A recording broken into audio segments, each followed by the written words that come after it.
Hey, champs of Examsnet. Welcome to the question series of Examsnet. Today we'll be solving AP EAPCET 7 July 2022 Shift 2 paper. This paper is having multiple sections, mathematics, physics, chemistry, and all that. So in this particular video, we'll be solving 80 questions from your maths section.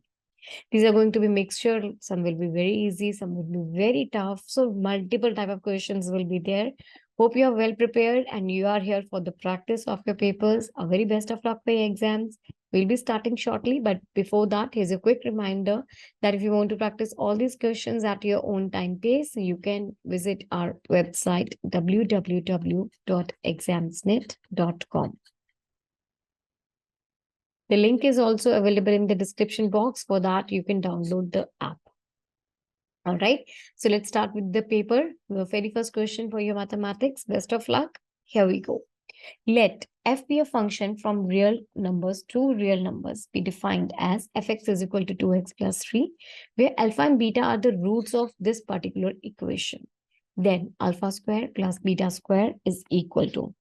So you are given fx is equal to 2x plus 3.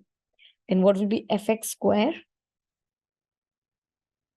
It will be 2x square plus 3. And what will be fx by 2? Function of x by 2. This will be equal to x by 2 plus 3, which will be x plus 3 only. Correct. So now, then the roots of this particular equation. The equation was f of x square minus 2 f of x minus 2 minus 1 is equal to 0. F of x square is equal to 2x square plus 3 minus twice of fx2. So this will be twice of x plus 3 minus 1 is equal to 0. This will give 2x square plus 3 minus 2x minus 6 minus 1 is equal to 0, which gives you 2x square minus 2x minus 4 is equal to 0. So this will give you x square minus x minus 2 is equal to 0. Which from using this, splitting the middle term, you will get the two values of x. Let's solve it. Minus 2x plus 2x minus 2 is equal to 0. This will give you x minus 2 plus 1 x minus 2 is equal to 0. X plus 1 into x minus 2 is equal to 0, which gives you x is equal to 1 minus 1, sorry, or x is equal to 2. These are the two roots, and you were given that alpha and beta represent the two roots. So that means either alpha is equal to minus 1 or beta is equal to minus 1. So these are the two roots. Alpha or beta may be either one. Now you have to find out what will be equal to alpha square plus beta square. So minus 1 square plus 2 square will give you 5. Let's check with the options. Option C is the correct answer for the question. Hope you're clear with the question. So you have done the first question successfully.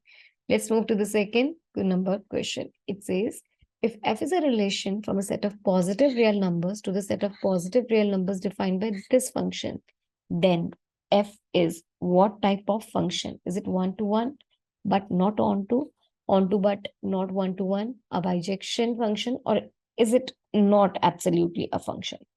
So you are given that it is a function from positive real numbers to positive real numbers. So f is a function from positive real numbers to positive real numbers. And fx is 3x square minus 2. As x will be approaching, see, these are the positive numbers, so they will be having a value from 0 to infinity, positive infinity. So therefore, 3x square minus 2 belongs to, it will belong to minus 2 comma infinity. Correct? Because 3x square minus 2, so now this will belong to minus 2 comma infinity. But codomain, of f is positive, is the positive real number. Now, what do you mean by codomain? I hope you are clear with this. See, the codomain are the all possible set of values, possible set values for y. All possible values for y set are the positive real numbers, because the function is already given as positive real numbers, two positive real numbers. Here we have already discussed that x will be positive. This is your x, this was your domain, right? So domain was all the positive values, that was okay. But what happens for, if I'm putting x is equal to 0, I will have my range as negative number, which is -2. So codomain comes to be -2 to infinity. Codomain are the all possible set of values which y can have. It is coming out to be negative, but in the question it is said that it also has got to be positive. Therefore, this is not a function. Hope you are clear with this. Okay. So option D is the correct answer. So I'm repeating the whole sum. Here f is a relation from positive real numbers to the positive real numbers. Correct? If fx is equal to 3x squared by -2, so see, it is given that it's a function from positive real numbers. So x belongs to 0 to infinity. When I put x is equal to 0, what was the possible value of y that came out to be? It was negative. But the function was positive to positive. I can't have the negative value for y. Therefore, this is not a function. Option D is the correct answer to the question. Hope you are clear with this. Let's move to the next question, number 3. Now you're given a matrix A. Okay, fine. You're given a matrix A. It's given if A is equal to sine pi by 6, B is equal to cos pi by 4, and C is equal to cot pi by 2. Then A matrix is equal to. So simple as that. First of all, you are given A is equal to sine pi by 6. What is the value of sine pi by 6? 1 by 2. B cos pi by 4, which is cos 45, that is equal to 1 by root 2. And C is equal to cot pi by 2. Cot pi by 2 is 0. Got the value of A, B, C. So A is equal to 1 by 2. B is equal to 1 by root 2. C is equal to 0. These are the three values. Now let's fill in the values in A matrix. A matrix will become B square plus C square. Okay, let's write down first, just once. B square plus C square and B square, C square. Then A square, C square plus. Okay, let's write down just a minute. C square plus A square, C square. And okay, A square, B square, A square plus B square. This is your matrix A. Now let's find out, let's fill in the values first. So A square plus B square, this will be equal to, let's solve it over here. B square plus 0, this will be equal to 1 by 2. So this is equal to 1 by 2. A square is 1 by 4 and A square is 1 by 4 again. Over here, B square is 1 by 2. C square plus A square is 1 by 4 and B square is 1 by 2 again. C square is 0, 0. A square plus B square. So A is A square is 1 by 4, B square is 1 by 2. This will give you 3 by 4. So this is your matrix A. Now, what do you have to find out? Okay, A is which type of matrix? Symmetric, skew-symmetric, singular, or non-singular matrix. For that, let's find out the determinant of this matrix. Determinant is given by determinant of A is 1 by 2, 1 by 4, 1 by 4, 1 by 2, 1 by 4, 1 by 2, 0, 0, 3 by 4. Okay, so now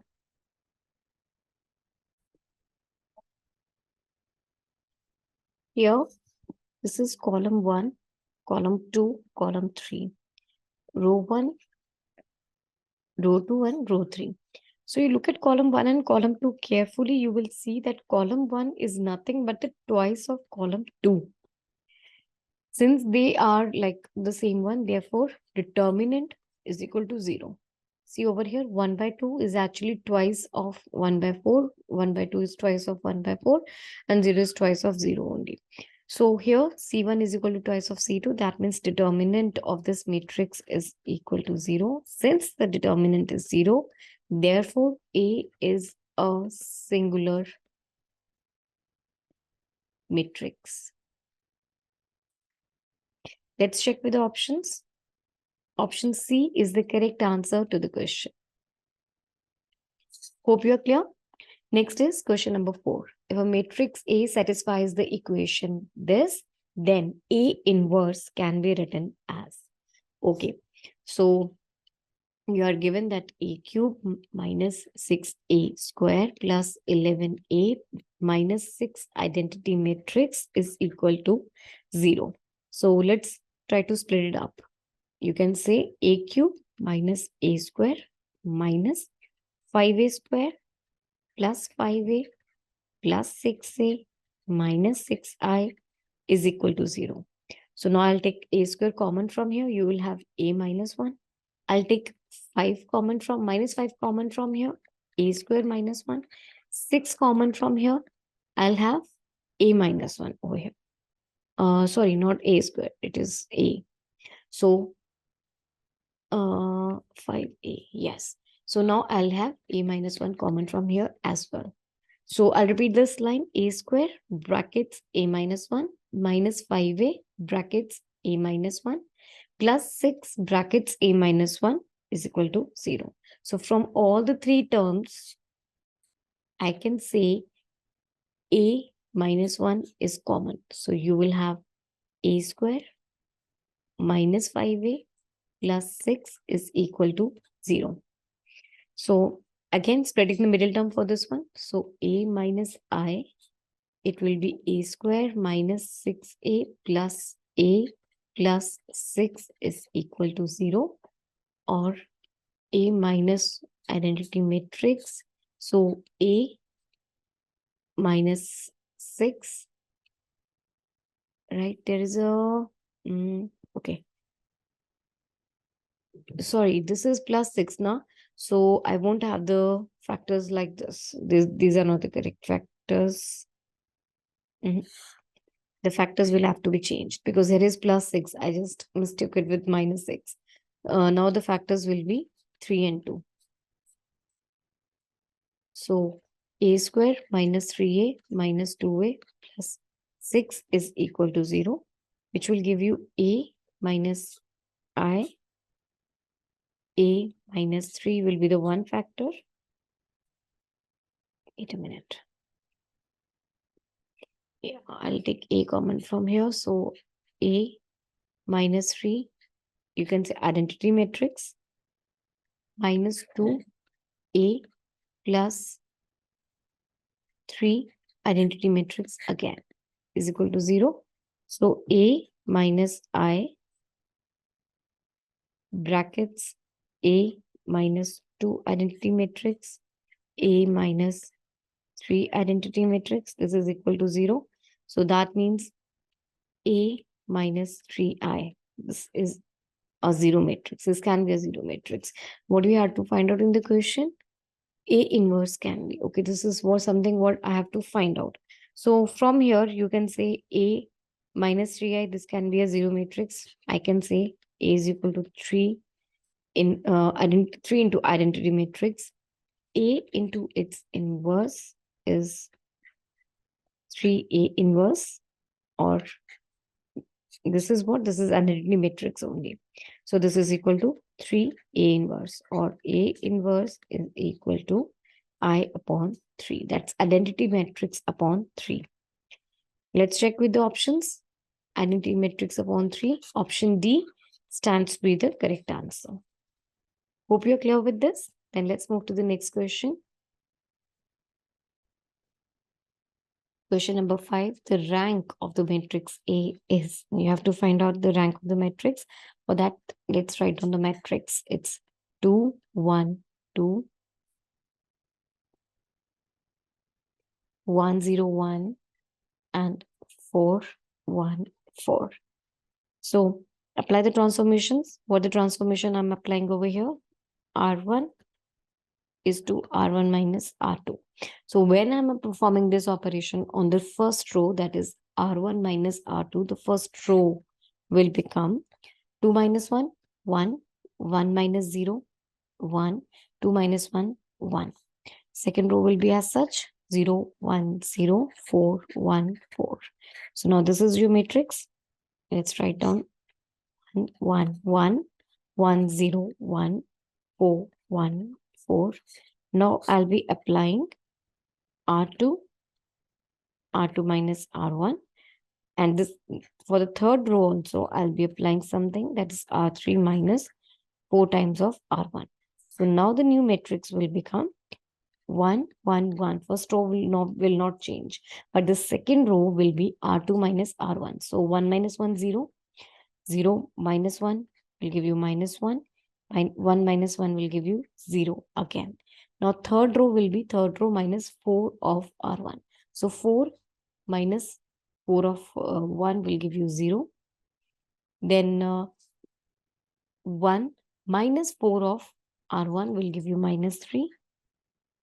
Then 4 of minus 4, it will give you 0 again.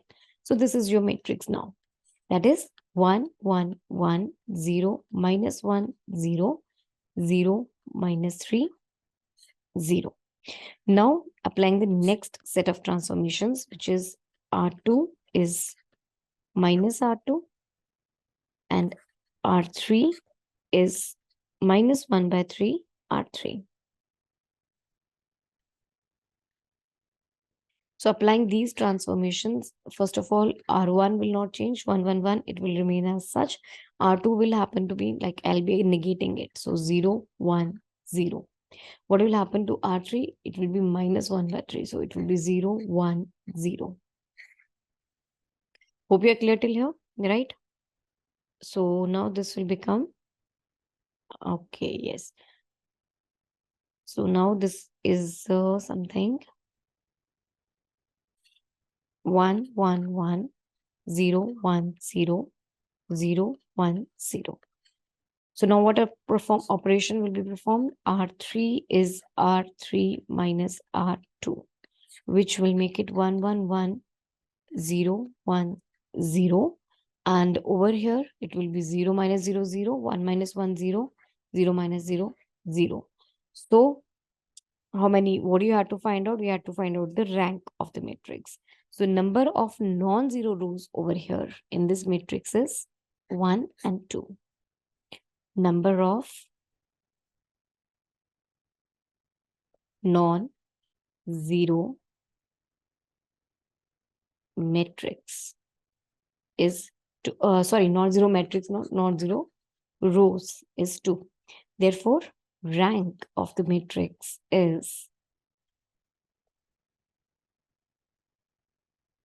2. Let's check with the options. Option C is the correct answer for the question. Hope you are clear with this. So here in this question, basically what we are performing some series of transformations on the rows only. Question number 6. Now you are given a matrix over here, and this is, you have to find the adjoint of that matrix. So to find out the adjoint of the matrix, first of all, you need to find out the cofactors of matrix A. How you are going to find out that? Let's start. So cofactors of matrix A, let's be see how will that be represented. Why? So this will be, first of all, see, first row, first column, first row, second column, first row, third column, second row, first column, second row, second column, second row, third column, third row, first column, third row, second column, and third row, third column. This is the matrix, is the cofactors of, you can say, cofactors matrix for the matrix A. Right now, how we are going to find out this C11, C12, and C13 and all that. Let's go for this. C 1 1. See over here, I'll just say I'll cancel out the first row and the first column. Now I'll pick up the rest. Okay, this one. So this will be equal to determinant of -6, 5, 0, and 4. So what will that come out to be? 6 multiplied by 4. Okay, one more thing is there that I forgot to write here is it will be multiplied by -1 raised to power 1 plus 1. Okay, so this will come out to be -1 raised to power 2. That will be a positive number, so I'll ignore. I will not write that because it's a positive number. Now, 6 -6 multiplied by 4, it gives me -24 plus 0. So the answer is -24. So this has come out to be, the first one is -24. Next, C12. Now, I'm leaving first row, second column. Okay. So, again, -1 raised to power 1 plus 2. Determinant of, it will be first row and second column will be left. Now we will have 2, 5, 5 and 4. Okay, so minus raised to power 3 will give you -1. 4 multiplied by 2 will give you 8. 5 multiplied by 5 will give you minus of, it will give me 25. This will come out to be 17. This is the first row, second column. Now first row, third column. First row, third column, -1 raised to power 1 plus 3. Determinant of what the matrix will be now. First row, third column, it will be 2, -6, 5, and 0. So this will come out to be -1 raised to power 4. It will be positive. I'm ignoring 0 minus of minus this 5 -6 multiplied by 5. This will give me 30. Next, for second row, first column. -1 raised to power 2 plus 1, determinant of the matrix 1. So second row, first column will be left. You will have -2, 2, 0, and 4. So this will be equal to -1 raised to power 3, which will be a negative number. And -2 raised multiplied by 4, this gives me -8 plus 0, which will give me a total of 8. Next is second row, second column, -1 raised to power 2 plus 2, determinant of. So second row, second column, I will have now 1, 2, 5, 4. So this will be equal to -1 raised to power 4, positive number, then 4 minus 10, which is equal to -2. Right? Okay, just let me check. Yeah, so second row, second column, I'll have 1, 4, 5, and 2. Yes, this is correct. And now you will have over here, sorry, 4 minus 10 is actually give me 6, not 2. Right. So next is second row, third column. Let's fill in these ones which we have done till now. So first row, third column was 30. Let's write down 30 over here. Then it was 8 and -6. Now we have to find out second row, third column. When I will leave it, so I'll have -1 raised to power 2 plus 3, determinant of the matrix second row, third column. I'll have -1, -2, 5, and 0. So this will be equal to -1 multiplied by 0 plus 10, which will give me a -10. So this is equal to -10. Next is third row, first column, -1 raised to power 1 plus 3, determinant of the matrix. Now, third row, first column, you will have -2, 2, -6, and 5, which will give me -1 raised to power 4, which is a positive number. -2 multiplied by 5, this is equal to -10, minus of -12. This will give me, yes, this will be 2. Okay, so next is third row, second column, -1 raised to power 3 plus 2. Determinant of third row, second column, you will have 1, 2, 2, 5. 1, 2, 2, 5. So this will be equal to -1 raised to power 5. So this will give me -1. 5 minus 4, which will be equal to -1. So next, the last one, we have the third row, third column, -1 raised to power 3 plus 3. Determinant of the matrix, third row, third column, this will be 1 minus 2, 2 minus 6. Now, minus 1 raised to power 6, which is a positive number. Now minus 6 minus of minus 4, which will give me minus 2. We got all the values. Let's fill in over here. This one was 2. This one was minus 1, minus 2. So these are the cofactors of your matrix A. We have to find out the adjoint A matrix. So this is given by transpose of the matrix, transpose of the cofactors matrix. So how do we find out the transpose? We'll simply interchange the rows with columns. Okay, so it was your, let's write down what your C was. C was equal to, the cofactors matrix was minus 24, 17, 30, 8, minus 6, minus 10, 2, minus 1, minus 2. Right. So the transpose will be, it will be minus 24, 17, 30, 8, then minus 6, minus 10, 2, minus 1, minus 2. So this is the adjoint matrix. And let's check out with the options, which is the correct one. Okay, here we have the correct answer is this C. Yeah, let me check. Yes, this is the correct answer. Option C is the correct answer for the question. Hope you're clear with the question, right? It was very easy. Only the question was lengthy. These type of questions will take a lot of time in your paper if you have not done the enough practice of these sums. So do practice these sums enough while preparing for your exams. Let's go to the next one, question number 7. Now we have a complex number problem here. It says that this whole equation is there. This is a complex number equation. And from here, you have to find out the value of x plus y. So simply you have to find out x and y. How you can find out? We are given only one equation, but you know one thing. There are all the these complex equations. They have complex expression or complex numbers. They have two parts: the real part and the imaginary part. Right? So when I'm equating it to something, the real part equates to the real part and the imaginary part equates to the imaginary part. Therefore, we have two sets over here. Let's open this. Let's solve this sum so everything will be clear to you. So first of all, I'll take the LCM.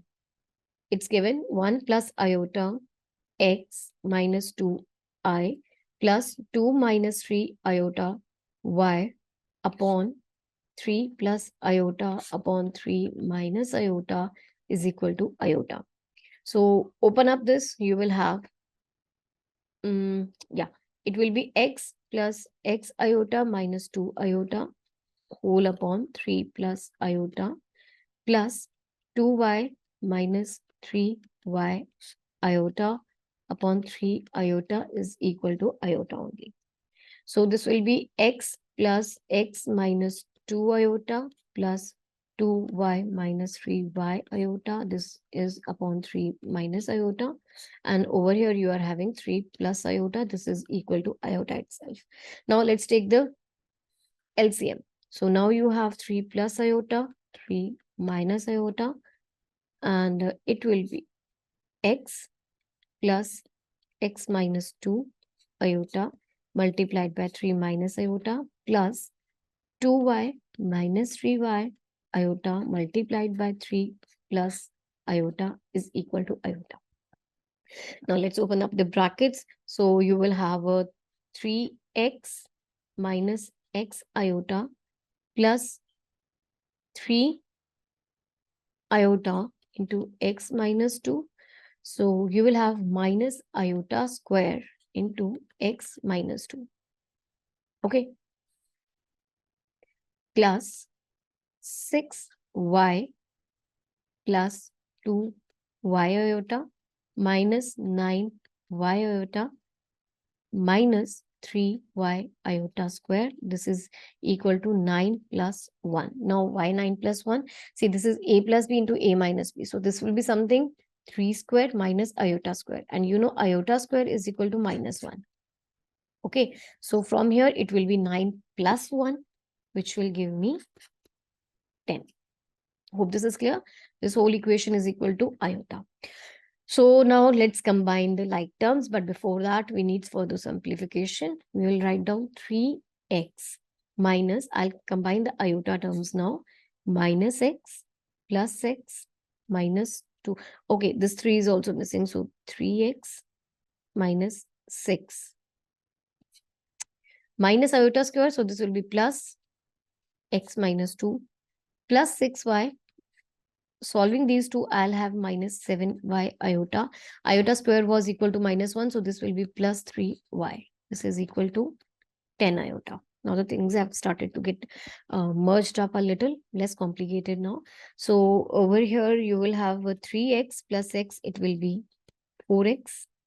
Yeah, 4x and 6y, 3y, 9y minus 2.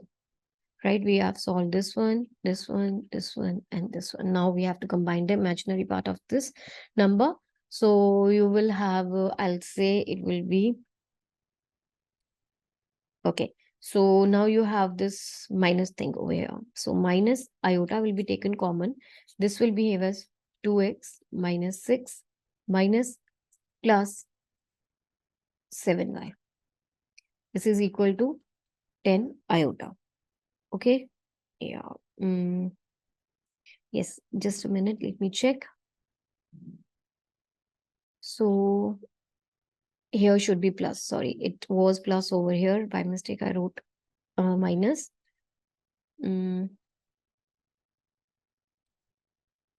Yes.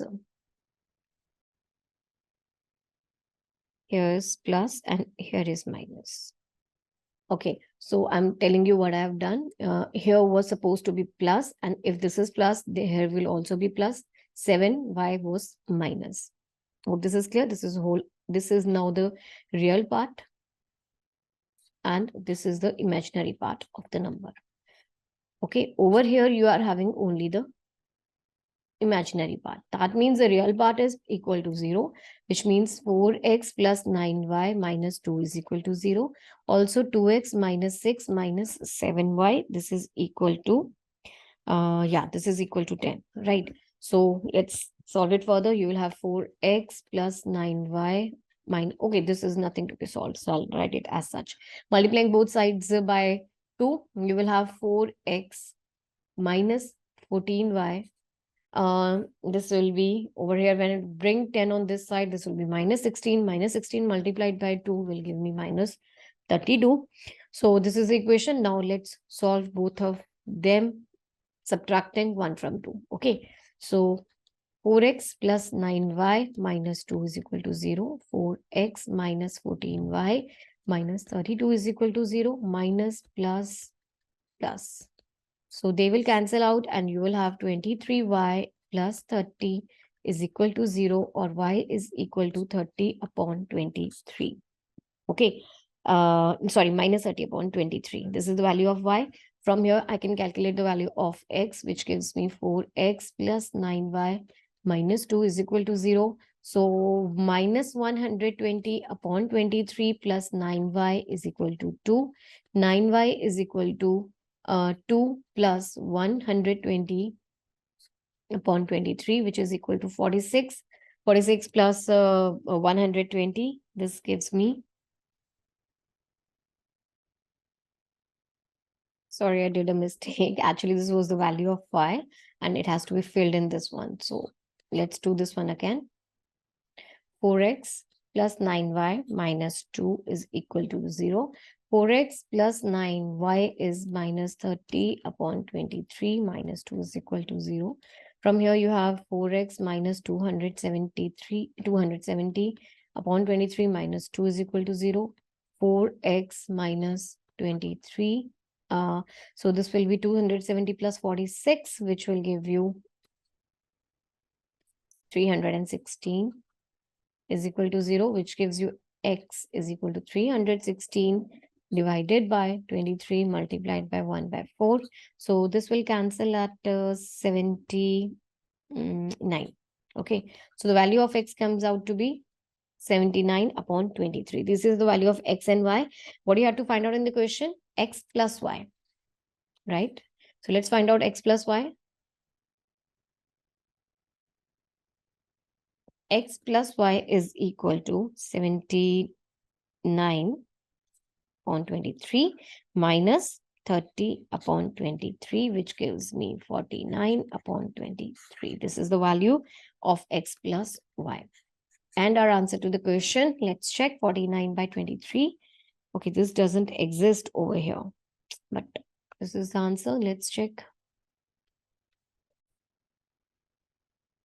We have 49 upon 23 as your answer, which is approximately equal to 2, very much near to 2.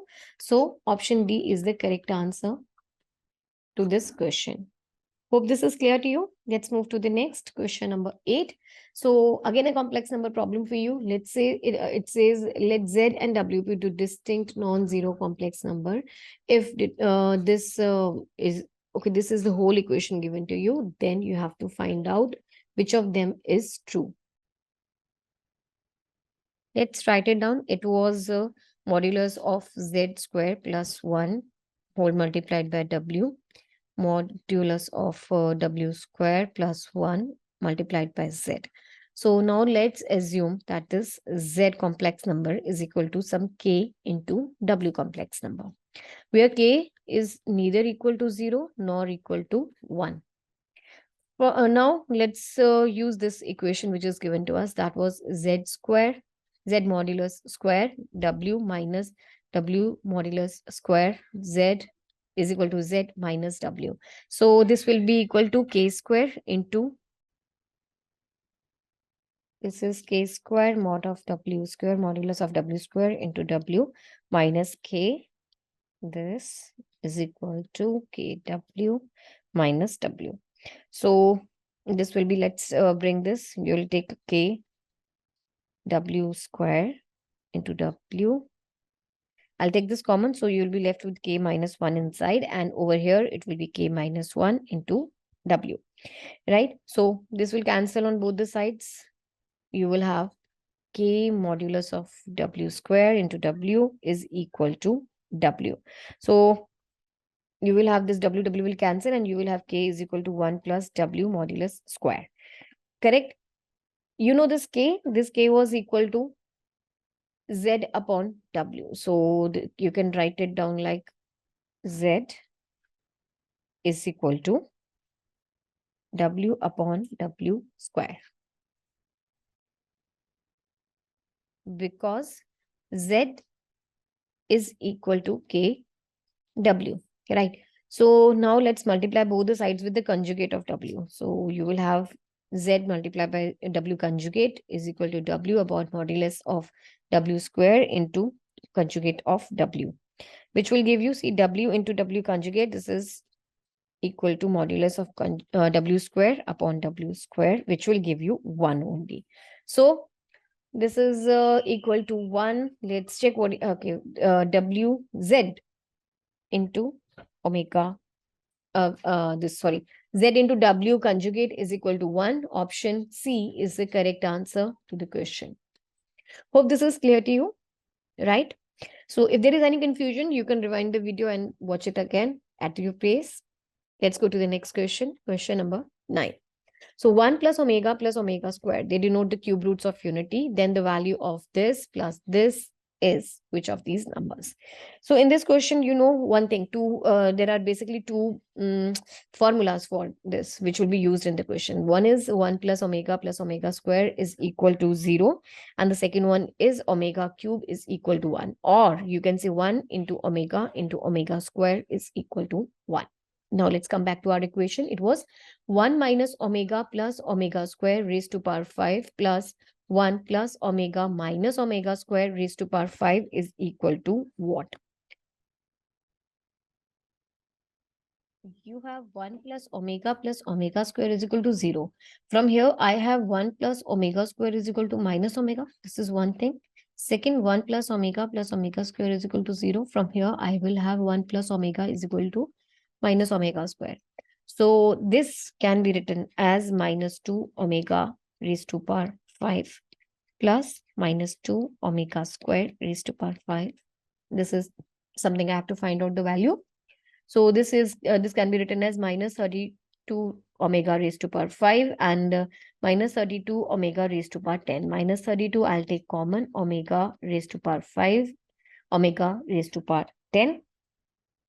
Okay, omega raised to power, omega cube is equal to 1. So that means omega 5, this can be written as omega cube into omega square, which will give you 1 into omega square, which is omega square only. So minus 32 omega square.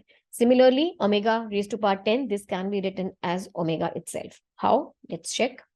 Omega 10, this can be written as omega 9 into omega. Omega 9 is this, which is equal to 1 into omega. This gives you omega itself. Also, this will be equal to this will be equal to minus 1. Now, why is this minus 1? Again, one more thing, I'll solve over here. 1 plus omega square is equal to 0. So, omega plus omega square will be equal to minus 1. This will give me 32. So, the answer to this question is 32. Option D is the correct answer. Hope you're clear with this. Let's move to the next question, number 10. You are given a trigonometric question over here and you have to find out, okay, this is a combination of the trigonometry and the complex number problem. So you have to find out the value of theta for which this whole expression comes out to be real. Let's go. Here is 3 plus 2 iota sine theta whole divided by 1 minus 2 iota sine theta. So you want to find out the value of it for which this comes out to be real. Let's multiply the numerator and the denominator with 1 plus, let's rationalize this. So you will multiply the numerator and the denominator with 1 plus 2 iota sine theta. Okay. So now let's do the multiplication. Over here, you will have a 3 plus 6 iota sine theta plus 2 iota sine theta plus 4 iota square sine square theta. This whole will be divided with 1 square minus 2 iota sine theta square. I hope this is clear. All right. Now, iota square is equal to minus 1. Iota square is equal to minus 1. So this will be equal to 3 minus 4 sine square theta plus 8 iota sine theta whole divided by 1 plus 4 sine square theta. So this will be actually 4 iota square sine square theta. Iota square, this is equal to minus 1. So minus and this minus will become plus, right? So now let's separate this one into imaginary and the real part. This is the real part of the number 1 plus 4 sine square theta, and this one is the imaginary part. 8 iota sine theta upon 1 plus 4 sine square theta. This whole is equal to, okay, this is real. So that means you have a real number over here and the imaginary number is missing, which is 0. It is said that this is equal to real. So that means this is equal to real and this part is equal to 0, which means 8 iota sine theta upon 1 plus 4 sine square theta is equal to 0, which gives you 8 iota sine theta is equal to 0, which okay, I'll leave the iota, right? Because this is the imaginary part. So iota represents the imaginary part. 8 sine theta is equal to 0, which gives you sine theta is equal to 0. So sine theta is equal to 0. That means simply theta is equal to n pi, where n belongs to integer. Correct? This is the answer to the question. Okay, a minute. Yeah. So let's check with the options, which is the correct one. Option D is the correct answer to the question. Hope this is clear. Let's move to the next. Question number 11. If alpha and beta are the two roots of this equation, then the quadratic equation whose roots are root 5, alpha, root 5, beta are which of these equations? Okay. So first of all, you are given this is the quadratic equation ax square plus bx plus c is equal to 0. If alpha and beta are the roots of the equation, then alpha plus beta is equal to minus b upon a, and alpha into beta is equal to c upon a. These two things. Now, you want to form a quadratic equation whose roots are these two, right? So, first root is root 5 alpha, and the second is root 5 beta. Now, equation when roots are given. General equation when roots are given. What is that? It's x square minus sum of roots into x plus product of roots is equal to 0. This is the general equation when the roots are given. Now the roots are given to you as root 5 alpha and root 5 beta. So this will be equal to x square minus root 5 alpha plus root 5 beta.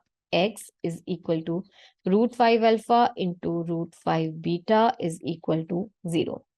I'll take the root 5 common from here. So this will be minus alpha plus beta into root 5 into x plus 5 alpha beta is equal to 0. What is alpha plus beta? It was equal to minus b upon a, and alpha into beta was c upon a.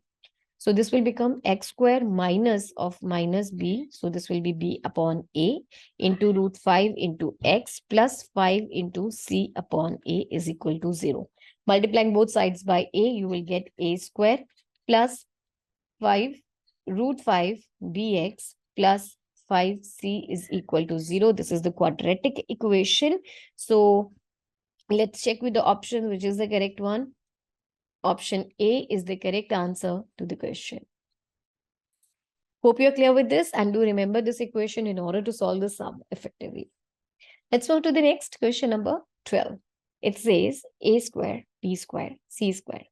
Okay, there are three variables, and the sum of the squares of the three variables is equal to 1, and they are the complex numbers.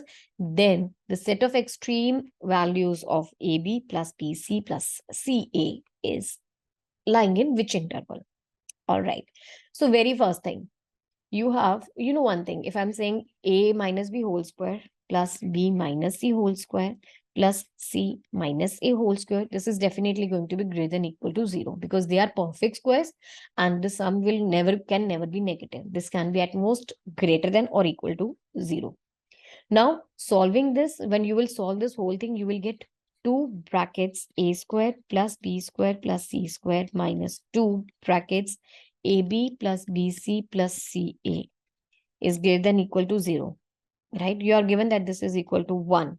So okay, first of all, cancelling 2 on both sides. You will have a square plus b square plus c square is greater than equal to ab plus bc plus ca. Now this is equal to 1. So 1 is greater than equal to this whole thing, right?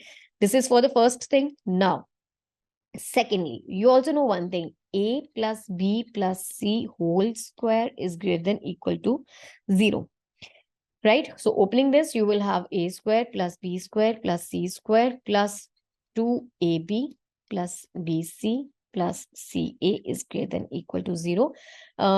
This is equal to 1. So 1 plus 2 AB plus BC plus CA is greater than equal to 0. From here, you have AB plus BC plus CA is greater than equal to minus 1 by 2. So you got the two values. Look at these two equations. This was the first one, and this is the second one. From these two equations, you will get the range of AB plus BC plus CA. Now, what is that range? Minus 1 by 2 is less than equal to this is equal to AB plus BC plus CA is less than equal to 1. So the interval is minus 1 by 2 to 1. Let's check with the options. Option D is the correct answer to this question. Hope you're clear with this. Next is question number 13. It says if 2, 3, 6 are the roots of this polynomial where A, B, C, they belongs to C, then the value of A minus C is. First thing, you are given the equation a cube plus, sorry, x cube plus a, this is ax square. Okay, so let's write it again. The equation is x cube plus ax square plus bx plus c. This is equal to, you are given three roots. That means, see, it's a cubic polynomial. Therefore, the three roots are there and we are already given the three roots. So this is equal to x minus 2, x minus 3, x minus 6, right? So now let's open up this. You have x cube plus a x square plus bx plus c. When you will open this one, you will get x cube minus 11x square plus 36x minus 36. When you will open, multiply these three terms, you will get it the answer as this equation particular. Okay, so from here you can easily see what is the value of a, minus 11, b, 36, and c, minus 36. These are the three values, correct? So I think what we needed, we needed to find out the value of a minus c. So a minus c is minus 11 plus 36, which is equal to 25. Option C is the correct answer to the question. Hope this is clear to you. Let's move to the next question, number 14. So you are given y square plus z square is equal to 3yz, z square plus x square is equal to 8zx, x square plus y square is equal to 4xy. Then you have to find out the value of this expression. Let's write it down. First thing, y square plus z square is equal to 3yz. Dividing both sides with the see, from here you can say dividing both sides by yz. You will get, let's write it here. Dividing both sides by yz. So you will get it over here, y upon z, y square. Yeah. So this will be yz plus zy is equal to 3. The second one was z square plus x square is equal to 8zx. From here, now again dividing both sides by zx. Okay, dividing by zx. You will get it over here as z upon x plus x upon z is equal to 8. Next one is x square plus y square is equal to 4xy. From here, dividing both sides by xy. So you will get x upon y plus y upon x is equal to 4. Now we got three equations. This is number 1 and this is number 2 and this is number 3. Now from equation 1 and 3, let's multiply them. You will get, here it is, y upon z plus z upon y multiply x upon y plus y upon x. This is equal to, when you will multiply, you will get x upon z plus z upon x plus y square upon xz plus xz upon y square. This will be equal to 3 multiplied by 4, 12. Hope this is clear till here. You have this value z upon x upon z is equal to 8. So this will be equal to 8 plus y square upon xz plus xz upon y square is equal to 12 minus 12, right? So y square upon this upon y square. Yeah, this is equal to 4. Let's check. This is the one we were asked about. Yes, this is the one. And option C is the correct answer to the question. Hope you're clear with this. Let's move to the next question, number 15 now. English alphabets have 5 vowels and 21 consonants. How many words with 2 different vowels and 2 different consonants can be formed from the alphabet? Okay, so you are given that there are 5 vowels and 21 consonants. So if I have to select 2 vowels, selection of 2 vowels. This can be done by 5C2. Now you have to select 2 different consonants as well. So selection of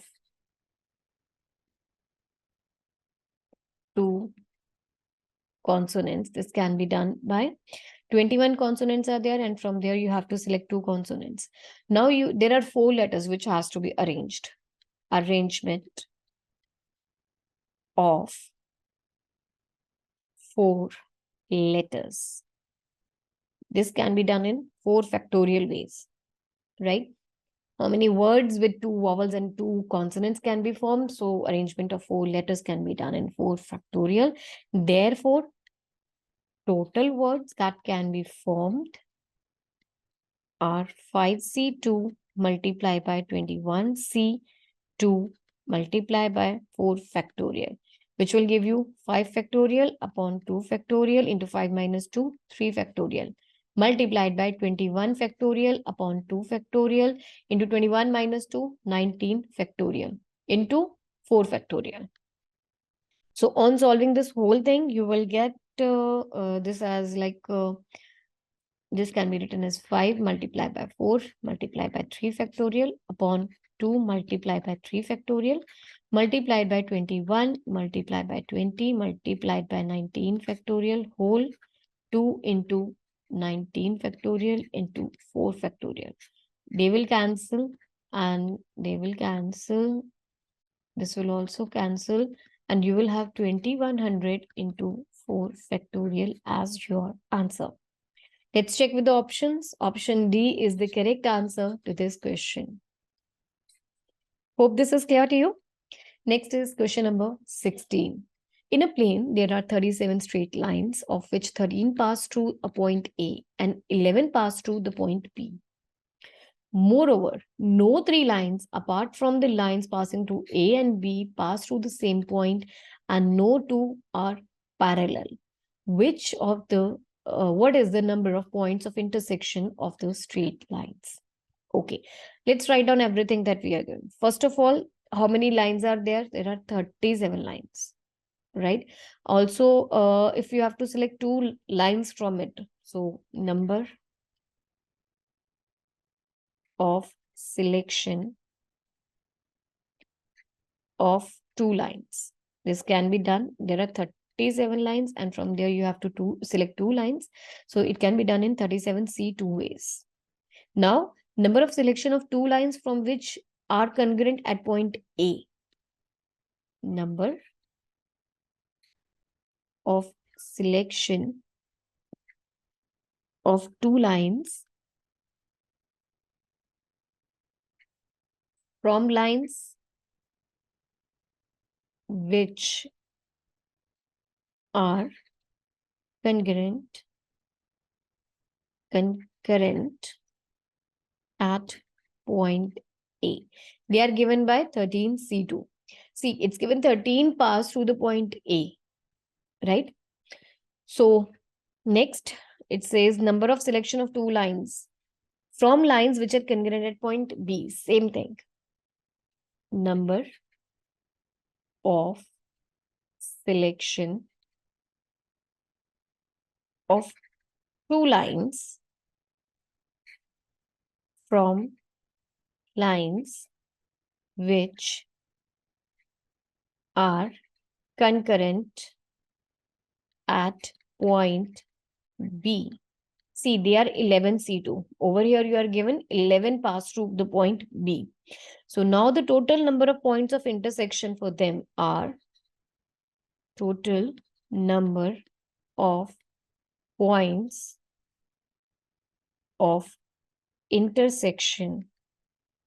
They are 37C2 minus 13C2 minus 11C2 plus 2. Right? Let's check with the options. Option C is the correct answer to the question. Hope you're clear. Next is question number 17. The sum of all possible numbers that can be formed by these 4 digits without the repetition is. So there is a general formula for this. Sum of numbers formed by taking all the given n digits is given by S is equal to sum of all digits multiplied by n minus 1 factorial multiplied by 1, 1, 1. How many times? It will be n times. This is the general formula. In this question, sum of digits is given by 2 plus 3 plus 5 plus 7, which is equal to 16. N is 4. And what will be this term now? N will be 4. So it will be this 1, 1, 1, 1. It will be 4 times. Repetition of 1 will occur 4 times. So now the sum will be given by 16 multiplied by 3 factorial multiplied by 1, 1, 1, 1. So this is the answer to the question. Let's check with the options. What is the correct answer to this question? So it will come out to be, okay, just a minute. Yeah, this is 17 actually. And this is also got to be 17. So this was a calculation mistake. So the sum comes out to be 17 multiplied by 3 factorial multiplied by 1, 1, 1, 1. So this can be written as 17 into 2 into 3 into 1, 1, 1, 1. 17 multiplied by 2 will give you 34. This is equal to 3,333. See, we have no option which has all these things, but I can find out there is option B, which is having 34. So, but the other two factors for over in this question is 101 and 33. But 101, when we will multiply this with 33, you will get 3,333, which is existing over here. That means option B is the correct answer to our question. Hope you're clear with this one. Question number 18, it says if NPR is equal to this expression, where this whole belongs to n, r belongs to the natural numbers, and r is less than equal to n, then the value of x is equal to what? So NPR, okay, first of all, I'll try to solve what to this thing. NPR, if I'm subtracting this with n minus 1, P, r plus 1, not plus 1, okay, just r. Okay, because actually what I'm trying to do over here is I'm trying to bring this one on the left hand side and I'll try to open it up. Okay, because we are interested in finding out the value of x, so I'll let this term be on the right hand side only. This is equal to x n minus 1 p r plus 1, right? I'll just pick up the left hand side now. So what is NPR equal to? NPR is given by n factorial divided by n minus r factorial. Right? Minus n minus 1 factorial divided by n minus r minus 1 factorial. Correct. So now let's open up this one. You have, you can write down n factorial. It can be written like this. So it will be n minus 1. I will take out common from here. Factorial. Right? I'm just talking about the numerator right now. So when I'm taking n minus 1 common from here, I'll be left with n at this side and minus 1 at this side. Now in the denominator, I'll take n minus r minus 1 factorial common. When I'll take n minus r minus 1 common, here I'll be left with n minus r only, and over here it will be 1. Right? I hope this step is clear. So in the numerator, from the numerator, I took n minus 1 factorial common, because n factorial, this can be written as n into n minus 1 factorial. Okay. And similarly, n minus r minus 1, this can be written as n minus r factorial. This can be written as n minus r into n minus r minus 1 factorial. So this thing, n minus 1 factorial upon n minus r minus 1 factorial. When you will solve these things, you will have this. Okay. So they will cancel out, and finally you will have this one as r into n minus 1 factorial upon n minus r into n minus r minus 1 factorial, which will be nothing but r into n minus 1 factorial upon n minus r factorial, right? So these are the things I'm having over here. Next, you can write it down like this. This will be n minus 1 factorial whole divided with n minus 1 minus r minus 1 whole factorial. Correct? So now if you are using, this whole is multiplied with r. So now this can be written as r into n minus 1 into p r minus 1. Okay. This is the formula for, if I'm ignoring this r has been written like this, and this is the formula for n minus 1 p r minus 1. Okay, so now let's do the comparison. If I'm comparing, because this was given equal to this term, that means x, if you're doing the comparisons, because this was given equal to x into n minus 1 p r minus 1, which mean x and r are equal. X is equal to r. This is the answer to the question. Let's check. Option D is the correct answer to this question. Hope you're clear with this. Next is question number 19. All right. So you're having one equation over here. It's solved. It's pretty easy question, not a tough one, actually. So this problem will be solved using integration by parts. Give me a minute. Okay, you have x raised to power 4 divided by x square plus 1, x square plus 3. This can be written as x square plus 1, x square plus 3 minus 3x square minus x square minus 3 upon x square plus 1 into x square plus 3. Right? Now this can be written over here after you will solve this. This can be written as 1 minus 4x square plus 3 whole divided with x square plus 1 into x square plus 3, which is of the form 1 plus ax plus b upon x square plus 1 plus cx plus d upon x square plus 3. So this one, when you will look, this matches with option D. So this is the correct answer to the question. Hope this is clear. Next is question number 20. You have to find out the value of sine 5 pi by 24, cos pi by 24. Okay, so see, so sine pi by 24, cos pi by 24, this can be written as sine 5 pi by 24 multiplied by cos pi by 24. This can be written as half of sine. See, I'll be using a formula. First of all, let's discuss that formula over here. Sine A plus B minus sine A, sine A minus B. This is equal to twice sine A cos B. Okay. There's a plus over here. So this is the formula we'll be using in this question.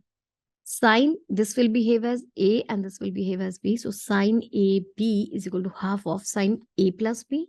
That is equal to 5 pi by 4 plus pi by 4 plus sine A minus B, which is 5 pi by 4 minus pi by 4. Right? This is the formula. Hope this is clear. I'll repeat it again.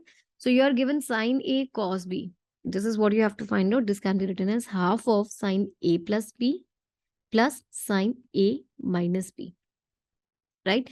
Now, all you have to do is solving them. Let's bring it down. So you will have half sine 6 pi by 24 plus sine 4 pi by 20. Okay, here was 24. Sorry, I'm doing mistakes. So sine 4 pi by 24. This will give it 1 by 2 sine pi by 4 plus sine pi by 6. So you will get, after solving this, you will get half will come outside. Sine pi by 4 is 1 by root 2. Pi by 6, which is sine 30, that is equal to 1 by 2.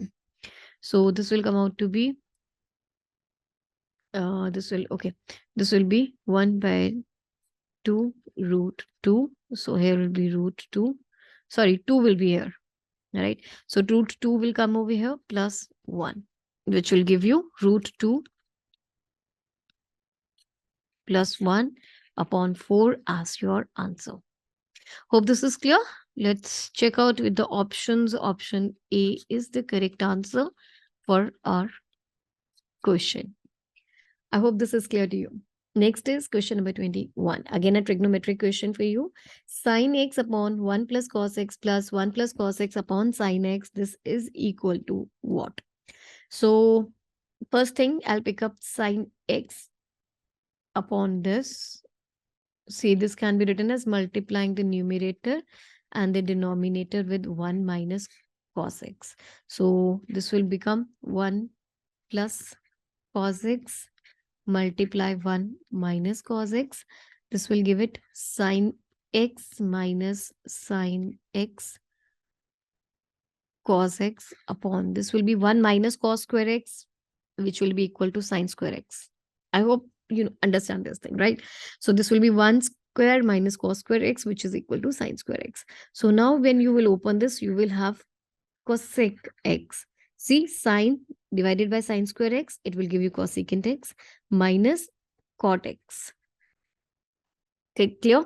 Similarly, when I'm having 1 plus cos x upon sin x, I will have the inverse. This is the inverse, right? So I'll have 1 upon cosecant x minus cotangent of x, which on solving, we like multiplying the numerator and the denominator with this.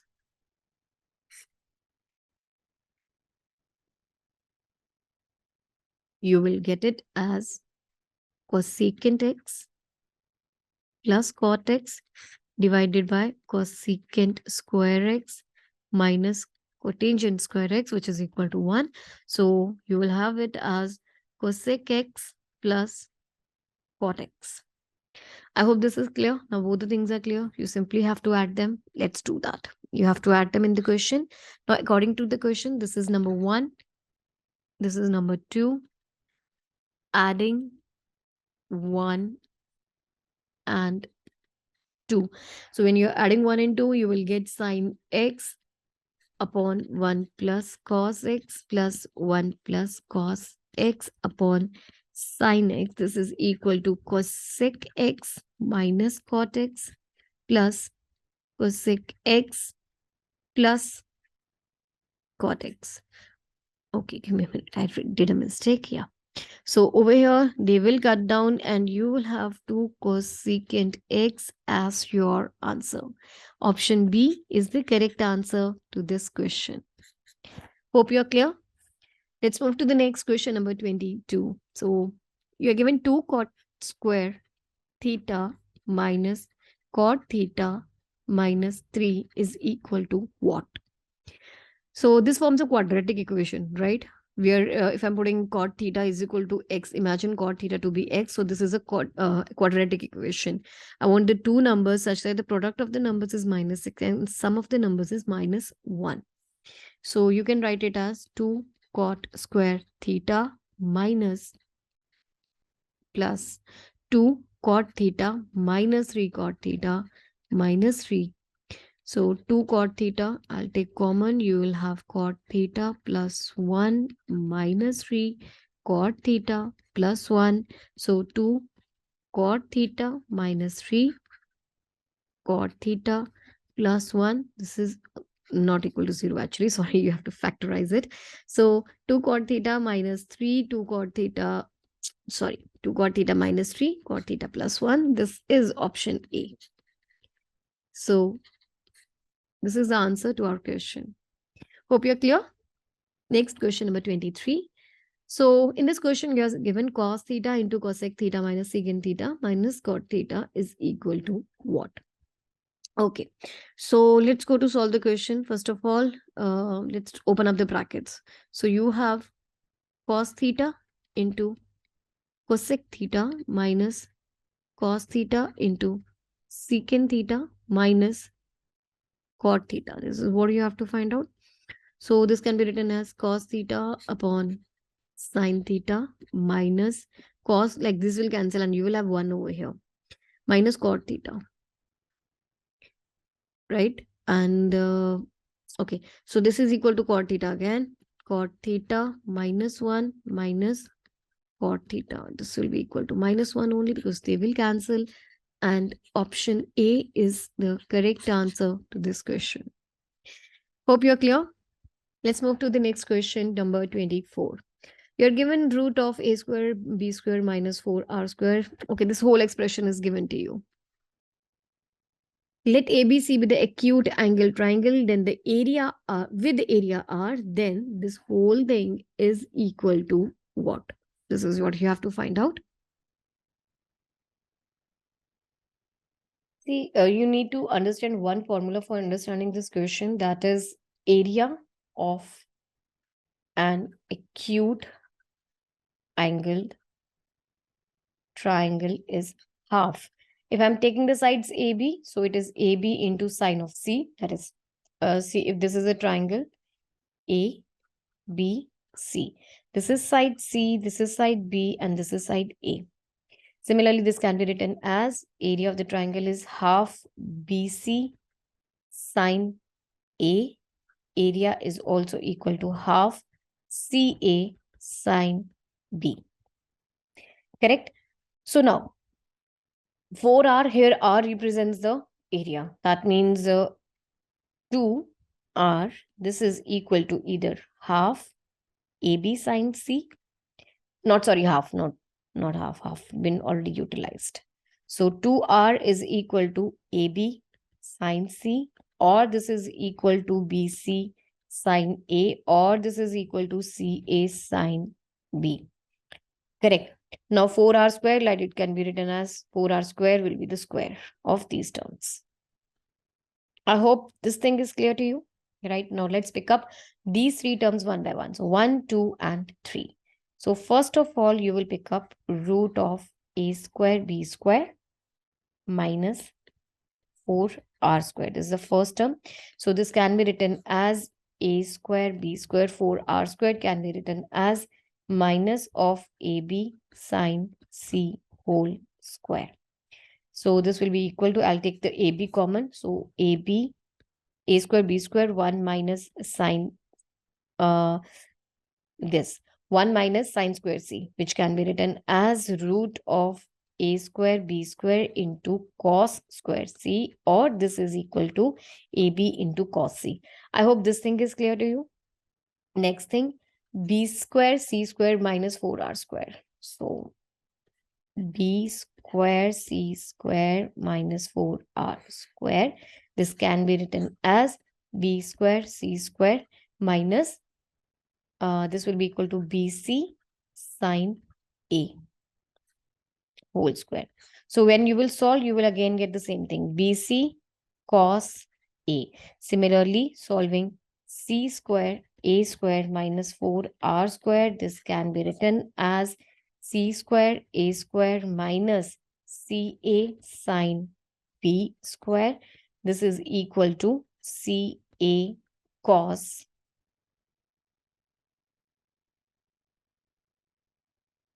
B. So we got all the three terms. Let's add them up now according to the question. So it will be AB cos C plus BC cos A plus CA cos B. This will be equal to, so you know one thing, AB cos C, this is equal to A square plus B square minus C square upon 2 plus B square plus C square minus A square upon 2 plus C square plus A square minus B square upon 2. So when you will add them all up, you will get A square plus B square plus C square upon 2 as your answer. Let's check with the options. Option C is the correct answer to the question. I hope this is clear to you. Next is question number 25. So over here, it's given that tan h log x is equal to what? This is what you have to find out. Okay. So you know one thing, that tan h log x. Actually, let's discuss the basic formula. Tan hx. This can be written as e raised to power x minus e raised to power minus x upon e raised to power x plus e raised to power minus x. In this question, you are having tan h of log x. So this will be equal to e raised to power log x plus e raised to power minus log x whole divided by e raised to power log x plus e raised to power, sorry, over here in the numerator it was minus. So e raised to power minus log x. E raised to power log x, you know, this is equal to 1, and this can be written as minus 1 upon e raised to power log x upon x plus 1 upon e raised to power log x. This will be equal to x minus 1 upon x plus 1 upon x, which will give you x square minus 1 and x square plus 1. So this is the answer to our question. Let's check. Option C is the correct answer to the question. I hope this is clear to you. Next is question number 26. In a triangle ABC, A is equal to 4, B is equal to 5, C is equal to 7, then sine A by 2 angle is. All right. So A is 4, B 5, and C 7. So let's find out the semi-perimeter first. That's given by A plus B plus C upon 2. So 4 plus 5 plus 7 upon 2, which is equal to 8. Right. Now, this is the semi-perimeter. You know, sine A by 2. This is given by the formula of root of S minus B into S minus C upon BC. Correct? Now, S is 8. So, 8 minus 5 into 8 minus 7 upon BC is equal to 5 multiplied by 7. This gives out root of 3 upon 35. So this is the answer to our question. Option A is the correct answer for this. Hope this is clear. Next question number 27. It says cos 2a upon a square minus cos 2b upon b square. This is, you have to find out. Okay.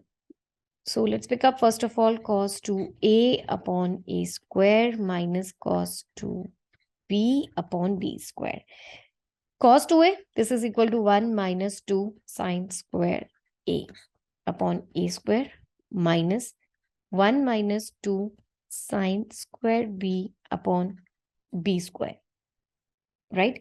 So now 1 minus 2 sine square a, and this whole can be written as 1 upon a square minus 1 upon b square minus 2 sine. I'm opening this up. Okay, so 1 upon a square, then minus 1 upon b square. So minus 2 will be taken common. Sine square a upon a square minus sine square b upon b square. Now, this is equal to 1 upon a square minus 1 upon b square. Why is that?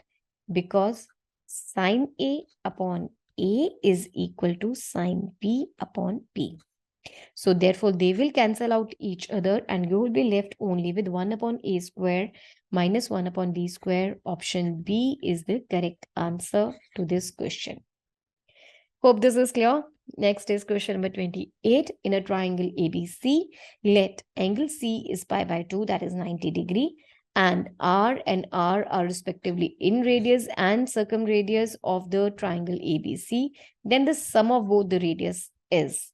Let's make the figure first. Here's the figure.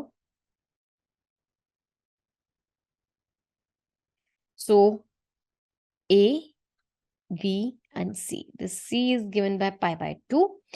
And you are given R and capital and small r are respectively in radius and circumradius. So first of all, let's make the in radius.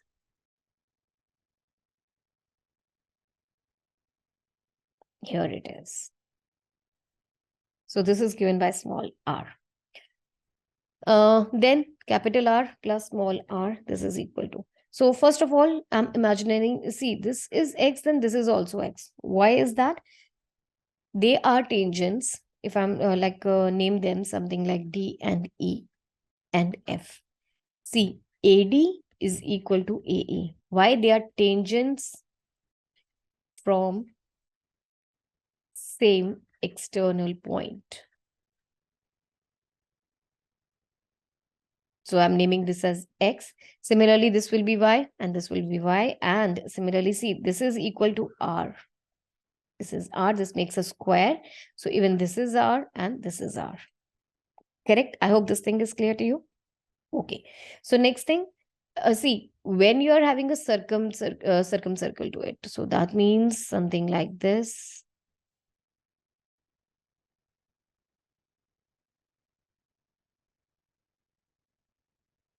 Okay, wait. Yes.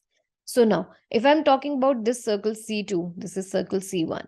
So C2 is your circle. And what is the radius of this circle? Actually, this is half of AB. Why? AB is diameter of it. So this is equal to x plus y upon 2. Right? This is capital R. That means 2r is equal to x plus y. And we just said this small r over here. This is small r over here. So now, if you want to write down next, what will come? So now, see, if I'm adding this a plus b, what is a? It is a side opposite to angle A, and B is this side, right? So a plus b, this can be written as x plus r plus y plus r, which will give x plus y plus 2r. What was this x plus y equal to? We just saw this is equal to 2r. So this can be written as 2r. 2r plus 2r. This is equal to a plus b. I'll take 2 common from here, and a plus b upon 2 is equal to capital plus small r. Which is the correct option? Option B is the correct answer to the question. Hope this is clear to you. Let's move to the next question.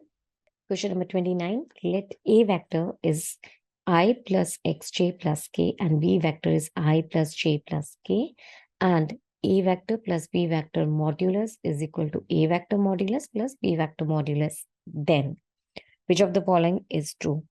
See, since you are given this thing that A vector plus B vector mod is equal to A vector mod plus B vector mod, then this means something. This means that A and B, they are in same direction, right? If they are in same direction, then what will happen? The coefficient of I over here upon this, that means what is the coefficient of I in this case? It's 1, and the coefficient of I in this case is 1. So 1 upon 1 is equal to coefficient of j divided by the coefficient of j in B vector, x upon 1, coefficient of k in A vector divided by coefficient of k in P vector, that is 1 upon 1 again.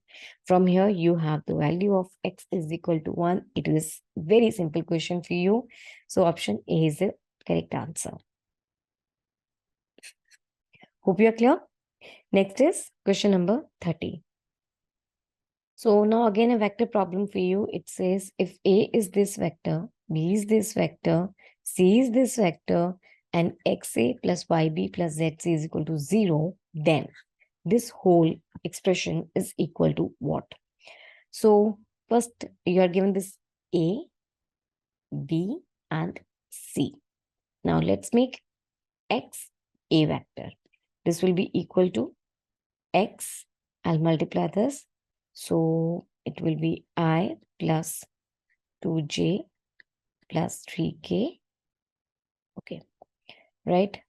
So this is like this. Next, second one, yp vector is equal to y into 2 iota, 3j, and k vector. Then ZC is equal to, this will be multiplied with Z and C is 8 iota plus 13J plus 9K.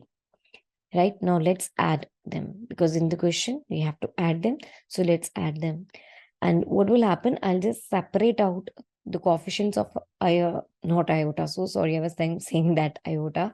I was mixing that with the complex numbers. This is I, J, K only.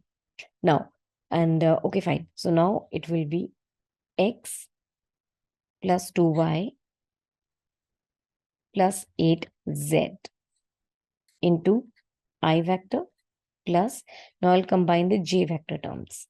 So this will be 2x plus 3y plus 13z into J vector plus 3 into 3 plus 1 plus 3x plus y plus 9z into K vector. Right, hope this is clear. This is equal to 0, it's given. So if this is equal to 0, that means this is equal to 0, this is equal to 0, and this is equal to 0. Let's write down. So that means x plus 2y plus 8z is equal to 0. 2x, this is x, plus 3y plus 13z is equal to 0. 3x plus y plus 9z is equal to 0. So this is equation 1, 2, 3. From equation 1 and 2, let's solve them simultaneously. From equation 1 and 2, you will get, okay, so let's multiply this with 2 first. You will have 2x plus 4y plus 16z is equal to 0. From here, the second one, 2x plus 3y plus 13z is equal to 0. Minus, minus, minus, they will cancel and you will have y plus 3z is equal to 0. So y comes out to be minus 3z. One thing, so let's fill in. This the next equation was x minus 6z plus 8z is equal to 0. See over here which equation I'm using? This one. I'm filling 2y. In place of 2y, I'm filling in the value of z, right? Using this. So in a way, I have filled this equation in this. So now this will become x plus 2z is equal to 0 or x is equal to minus 2z. Right? That means we got 2. We got y and x both in terms of z. What we had to find out in the question? We had to find out xy upon z square. So xy upon z square. What was x? Minus 2z. This was minus 3z upon z square. So z square and these will cancel and you will have 6 as your answer. Let's check option C is the correct answer to the question. Hope this is clear. Question number 31. The vector x is perpendicular to vector A and B. This is vector A and this represents vector B and makes an obtuse angle with J vector. If modulus of x is 14, then x is equal to what? All right. So first of all, you are given these two vectors. A, it is equal to 3i plus 2j plus 2k. B is 18i cap minus 22j cap minus 5k cap. These are the two vectors. And you are given one more thing, that x is perpendicular to these vectors. So x is perpendicular to these vectors A and B, right? So now if it is perpendicular to A and B vector, therefore, of course, x is parallel to A cross B, right? If x is perpendicular to A and B, that means x is parallel to A and B, the cross product of these two vectors. Now let's find out the modulus of it. First of all, A cross B. This can be written as I j, and k. And below this, you can write down 3, 2, 2. So this is 3, 2, 2. Next, 18 minus 22 minus 5. 18 minus 22 minus 5. This is the vector A cross B. Like, we have to find out the modulus of it. So what will be the modulus? You will write down I over here. Then minus 10 minus of minus 44. So this will be plus 44. Then minus j vector, and then you will have 3 multiplied by minus 5, which will give you minus 15. Then will be minus of 36. Next, plus k cap, this will be minus 66, minus 36. Okay, yeah. So yes, this is the one. Solving this, you will get 34 I cap plus 51 j cap minus 102 k cap. This is the A cross B vector, right? Now, see, it's one thing more is given to you, that x makes an obtuse angle with j, right? If it makes an obtuse angle with j, if x makes an obtuse angle with j vector, then coefficient of j should be negative. Okay. Therefore, x should be equal to, see, this can be written as, I'll take 17 common from it. So this can be written as 2 I cap plus 3 j cap minus, this will be equal to 6. Yeah. Minus 6 k cap, right? So 17 can be taken common. You have an x which is parallel to A cross B. This x is parallel to A cross B. Then that means you can write down this x is something k into minus 2i minus 3j plus 6k. Now, why I'm changing the sign? Because x makes an obtuse angle with j vector. Therefore, the coefficient of j should be negative. Okay. So taking the negative outside, you can say over here negative can be taken outside, and you can say x is equal to k times this whole vector, where k is greater than 0. Right? Now let's find out the modulus of it. Modulus, this can be written as k multiplied by root of 2 square plus 3 square plus 6 square, which will be equal to k is equal to 4 plus 9 plus 36. 4 plus 9 plus 36, let's say 4, 9 and 36. This will give you 1349. Okay. So this is equal to 7k. Modulus of x came out to be 7k, but you are given that the modulus of x is equal to 14. That means this 7k is equal to 14, which gives you k is equal to 2. That's it, right?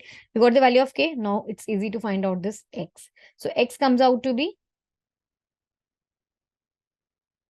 x will come out to be minus 4i. If I'm taking k is equal to 2 in this equation, this will become minus 4i minus 6j plus 12k. Let's check with the options. I don't have any option with 4, minus 4i minus 6j plus 12k. But there is something with 8. So that means this can also, okay, see, you can also write it as the multiple of 2. This can also be written as 8i 12 minus 12j plus 24k. This x is equal to this because these two are actually parallel. So which one is the correct option? Look at this. Option D is the correct answer to the question. Hope this is clear to you. Next is question number 32. A and B are two vectors such that the modulus of A is root 3 and modulus of B is root 2. X is a unit vector satisfying this equation. Then X is equal to which of these following? Okay, so first thing you are given that this x into a is equal to b. Let's write down x vector cross a vector is equal to b vector. Let's multiply both the sides with a. So cross multiplying both sides with a vector, cross multiplying both sides by a. So this will become a cross, not dot, it is cross. X cross A is equal to A cross B. Now let's open up. This will turn out to be A dot A X minus A dot X into A is equal to A cross B. This is all in the form of vectors only, right? So now this A, what is the modulus of A? It is 3. So A dot A, this can be written as A, wait, it can be written as root 3 into root 3 into cos of angle between them, that is cos 0 degree. Cos 0 degree is 1. So into 1 into X is equal to, this can be written as A cross B. I'll take this thing on the right hand side. This will become plus A dot X into A. So this will be 3x is equal to A cross B. Now, I have to solve this A dot X, right? So now what is the angle between them? Let's see one more thing. Before solving this thing, let's understand one more thing. Over here, you are given that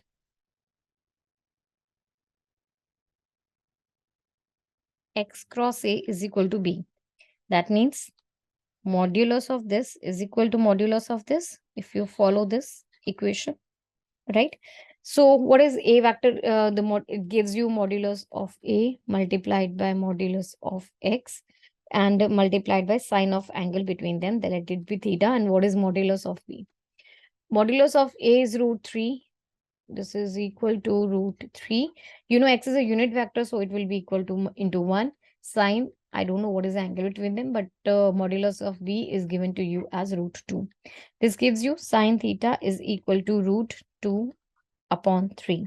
If sine theta is equal to root 2 upon 3, you know cos theta you can find out. So you know cos theta, it is given by root of 1 minus sine square theta. This will be equal to 1 minus sine square theta will be 2 upon 3, which will be equal to 1 upon 3 whole root. So this is the value of cos theta, right? Plus minus, of course. Correct? So you have a plus minus. I hope this thing is clear to you. I'll rewrite it properly again. So cos theta comes out to be plus minus root 1 by 3. This is the value of cos theta. Now let's fill this value over here when you have to find out the cross dot product of A and X. All right.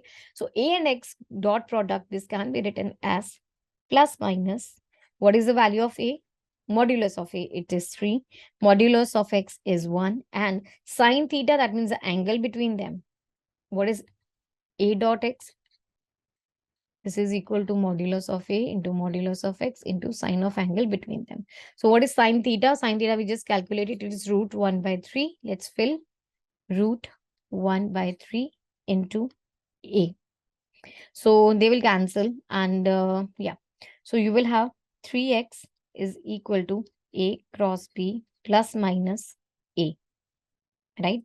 X will be equal to 1 by 3 A cross B. See, I was like, it was supposed to be vectors all the way. All the way it was supposed to be vectors.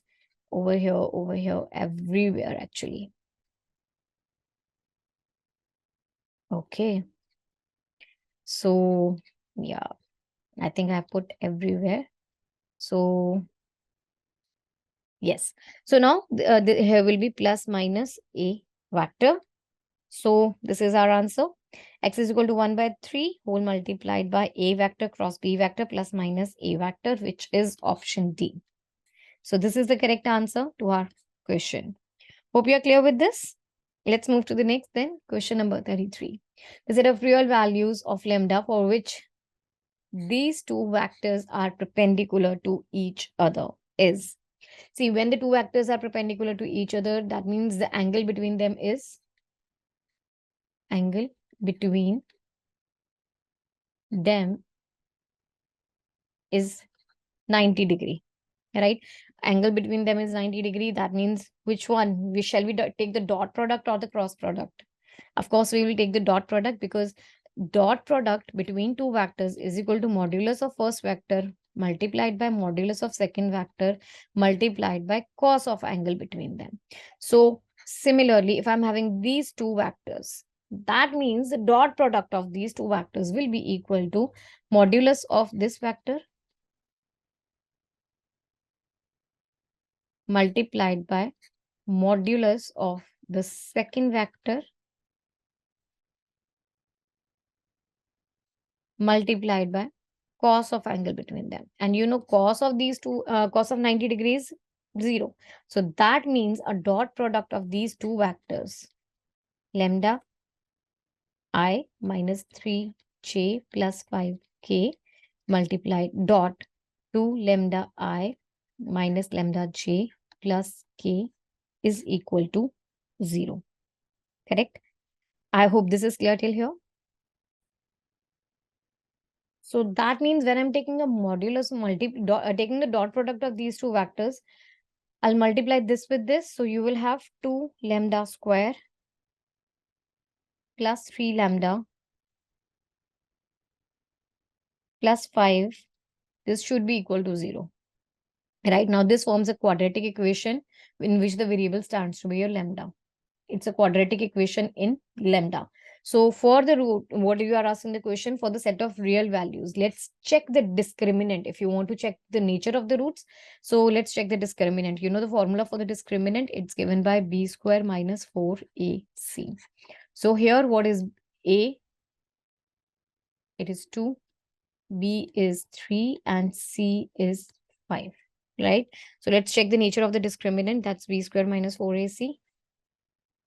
Discriminant is equal to b square minus 4ac. B was equal to 3. So 3 square minus 4 into 2 into 5, which gives you 9 minus 40. That is a negative value. So if the discriminant is having negative value, that means no real value of lambda will satisfy this equation. Let's write. Since discriminant is less than 0, therefore no real values of lambda will satisfy the equation. Okay, let's check with the options. A null vector, a null set is the answer to the question. Option D. Hope you're clear with this one. Question number 34. The standard deviation of first 10 multiples of 4 is. Let's write on first 10 multiples of 4. 4, 8, 12, 16, 20, 24, 28, 32, 36, and 40. These are the first 10 multiples of 4. To find out the standard deviation. See, to find out the standard deviation, you need the variance. And to find out the variance, you would need the mean. So let's first of all find out the mean of all these values. Mean will be given by 4 plus 8 plus 12 plus 16 plus 20 plus 24 plus 28 plus 32 plus 36 plus 40 whole divided by number of terms, which is 10.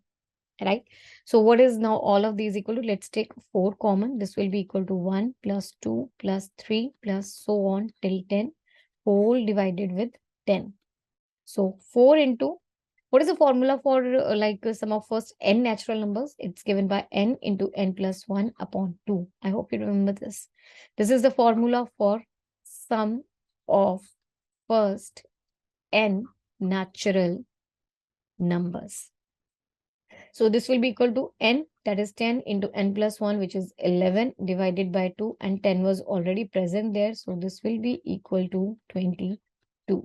This is the mean of all the first 10 multiples of 4. Now let's go on to find out the standard deviation. First of all, we'll find out the variance. What is variance? How is variance given as? Variance is given as 1 by n sigma xi minus x bar whole square. To solve the question, we need to make a table now.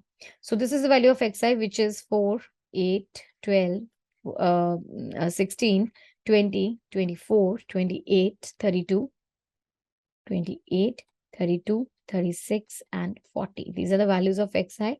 Next column we will make for xi minus x bar, that is xi minus the mean of the values. So mean of the values we just calculated, it was 22. Here it will become minus 18, then minus 14, minus 10, minus 6, minus 2, 2, 6. Then you will have a 10, 14, and 18. Okay.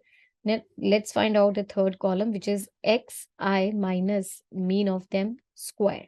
18 square comes out to be 324, 196, 14 square. This will be 100, 36, 4, 4, 36. 114 square is 196, then 324. So what the equation was? This was the formula. So you need to do the submission of the square terms. So a submission of these will give you submission xi minus x bar square is equal to 1320. So this is the value of your variance. Let's fill. From here you can calculate variance is equal to 1 by 10 into 1320, which will be equal to 132. This is a variance. Now you need to find out the standard deviation. So what is the standard deviation? It is actually the square root of variance. And what was the variance? It was 132. On solving this, you will get 11.29 as the standard deviation. And this is the answer to our problem. Let's check with the options. Okay, so here we have 49 will be approximately rounded off to option C. That is 11.5 is the correct answer to the question. Option C. Hope you are clear with this one. Let's move to the next question, number 35. From a well-shuffled pack of 52 cards, 2 cards are drawn at random. Then the probability of both the cards being the kings is which of these numbers? So you have a total cards of 52. How many kings are there in 52 cards? There are 4 kings. So you have to find out, there are 2 cards are drawn at random. Probability that both the cards will be king. Probability that both the cards are kings is given by 4C2, because out of the 4 kings you have to select 2, divided by out of the 52 cards you have to select 2 cards, right? So 4C2, this can be written as 4 factorial upon 2 factorial into 2 factorial. This whole will be divided by 52 factorial upon 2 factorial into 50 factorial. So this can be written as 4 into 3 into 2 factorial upon 2 factorial into 2 into 1. So they will cancel. This will be divided by 52 factorial can be written as 52 into 51 into 50 upon 2 into 50 factorial. They will cancel and this will cancel at 26. So what you will get? Let's do the division now. So this is 2 multiplied by 3 divided by 26 multiplied by 51. This will be equal to 2 multiplied by 3 whole divided by 26 multiplied by 51. So this will cancel out at this will be 17, right? And this will cancel out at 13. 13 17s are 221. So this is the required probability and the answer to our question. Option D is the correct answer. Hope you're clear with this one. Next is question number 36. Person A can solve 90% of the problems given in the book and person B can solve 70%. Then the probability that at least one of them will solve the problem selected at random from the book is. See, first of all, we have 2 events. Event A says that A solves a problem, right? And similarly, you have event B, which says B solves the problem. So now probability what the probability? It's asking then the probability that at least one of them will solve the problem selected at random from the book is. So probability of success, that is the required question, is 1 minus probability of see, event A will not happen multiplied by event B will not happen. That means neither A nor B will solve the problem.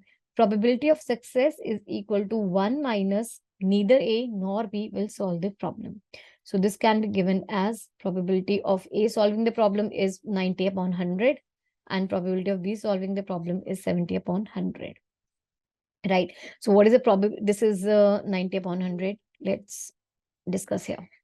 So for A, probability of A is given to be 90%, which can be written as 90 upon 100, or this is equal to 9 upon 10.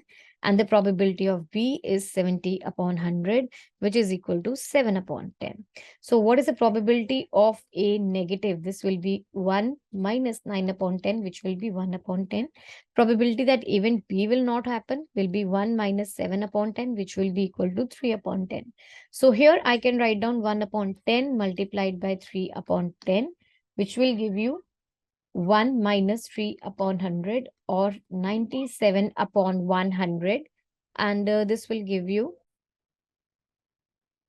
97%. Actually, the percentage is not given, so this can also be written as 0.97. So which is the correct answer? Option C. Hope this question is clear to you. Next is question number 37. A bag contains 3 white, 2 blue, 5 red balls. One ball is drawn at random from this bag. Then the probability that the ball drawn is not red. Okay. So first of all, you have a bag. You have 3 white, 2 blue, and 5 red balls, and one ball is drawn random from the bag. Probability that the ball drawn is not red.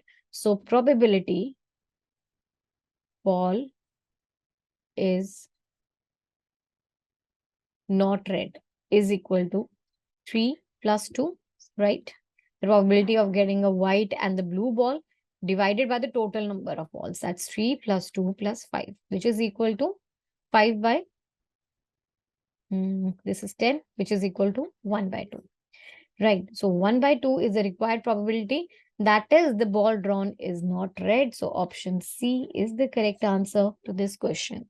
It was a very simple question, right? Okay, I hope this is clear to you. All right, students, before moving further to the next question, here's a quick recommendation to you that please visit our website www.examsnet.com. You can practice this and many more entrance exam question paper from the previous years. There are a lot of question papers and PDFs available for you, so you can practice them at your own time. You can also download our app. You have the link in the description box. So do download our app and do visit our website to explore more. Let's move to the next question, number 38. A person speaks truth in 75% cases. Another person R speak in 80% cases. Then the probability that they are likely to contradict each other in narrating the same event is. See, here there are two cases. First of all, first case, A speaks the truth and B doesn't. Second case,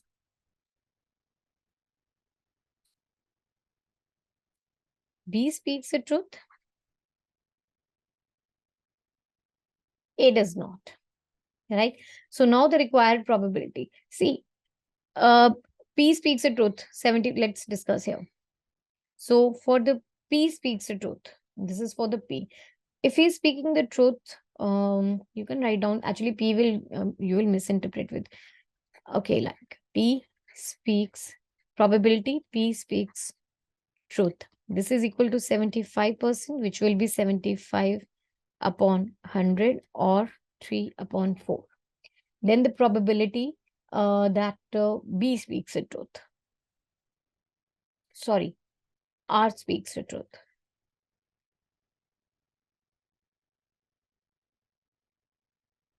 This is equal to 80%. That means 80 upon 100, which is equal to 4 by 5. So now see the negative of it, that P speaks a lie. Okay, a not of it. P, I'll write it over here. So now P doesn't speak the truth. P, probability that P does not speak the truth. P does not speak the truth is given by 1 minus 3 by 4, that will be equal to 1 by 4. Similarly, probability that R does not speak the truth. Probability R does not speak the truth is 1 minus 4 by 5, that is equal to 1 by 5. So we have all the data, right? Now, what is the probability, required probability that it's asking us is probability that likely to contradict each other. They will contradict with each other in the case one is telling the truth and another is telling the lie, right? Or both are telling the lie. So probability, required probability of success. Success means the required question over here. This is equal to when A speaks the truth. This is given by 3 by 4, right? And B doesn't, sorry, it is got to be R, not B over here, sorry. So R doesn't, this is 1 by 5. So this can be written as 3 by 4 into 1 by 5 plus the second case, R speaks the truth, which is 4 by 5, and A does not. Sorry, this is not A. Okay, so sorry. Here's P and R, not A and B. Okay, so, okay, R speaks the truth. So R speaks the truth in 4 by 5 times, and P does not speak the truth is 1 by 4. So this is given by 4 by 5 into 1 by 4. They will cancel out, and you will have 3 upon 20 plus 1 upon 5, which will give you 20. So it will be 3 plus 4, that is equal to 7 upon 20. This is the required answer to the question 7 upon 20, option A. So option A is the correct answer to the question. Hope you're clear with this. Next is question number 39. During the winter months in a certain village in Scotland, the probability of a day having severe fog is 0.6. Probability that in the given week there will be exactly 2 days with this severe fog is dash. So first thing, probability of severe fog on a day is 0.6. So what is the probability of not severe fog on a day is 1 minus 0.6, that is equal to 0.4. How many days are there in a week? Total days in a week, 7. So what the question was, the probability that in a given week there will be exactly 2 days with the severe fog. So probability of exactly 2 days of severe fog is equal to 7C2, right? Out of the 7, there will be 2 days into 0.6 square into 0.4 raised to the power 5, right? So on solving this, you will have 7 factorial upon 2 factorial into 5 factorial into 0.6 square into 0.4 square raised to power 5, okay? So this can be written as 7 factorial into 7 into 6 into 5 factorial upon 2 into 5 factorial into 0.6 square into 0.4 raised to power 5. They will cancel out, and you will have 21 into, this will be given as 0.6. Let's open this up. So 6 into 6 upon 10 into 10 upon 4 into 4 into 4 into 4 into 4 upon 1, 2, 3, 4, 5. So this is the one. Let's check. So this can be written as like, okay, fine. You will solve this whole thing, right? All the cuttings and everything. So after doing all the cuttings, you will get 21 multiplied by 9 multiplied by 32 whole divided by 5 raised to power 7, which is 6048 divided by 5 raised to power 7. So let's check with the options. Option A is the correct answer. Hope you're clear with this question. The main thing in this question was this formula. So if you understand this, you are done with it. Let's understand. Let's move to the next question, number 40. So it is saying if X is a Poisson random variate with mean 3, then this expression is equal to. See, in this question, you are given mean is equal to 3. That means you are given this lambda is equal to 3. Also, let's discuss first of all the Poisson distribution formula.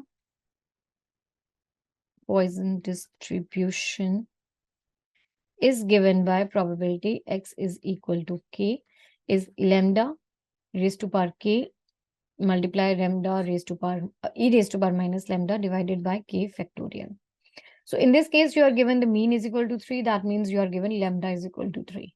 Also, X minus 3 is less than 2, which gives you what will be the value of X? See, X mod is less than, X minus 3 mod is less than 2. From here, you will get the value of X. It will lie between 1 and 5. Okay. See, this will be equal to X is less than 5. That means the mod of X value is less than 5. That means X value lies between 1 and 5. Correct? So, therefore, X can have 2, 3, and 4 values. Correct? So, this whole thing for which you have to find out the value becomes P of X minus 3 less than 2.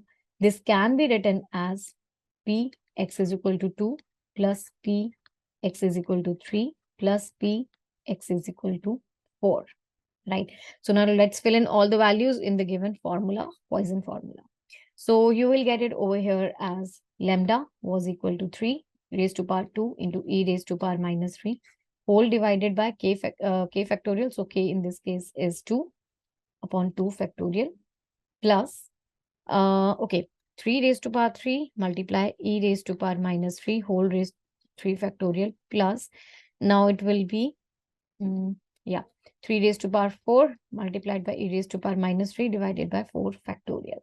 So let's solve it now. First of all, let's take e raised to power minus 3 common in all of them. So you will have 3 into 3 upon 2 into 1 plus 3 into 3 into 3 upon 3 into 2 into 1 plus 3 into 3 into 3 into 3 upon 4 into 3 into 2 into 1. So this will cancel and this will cancel. That's it.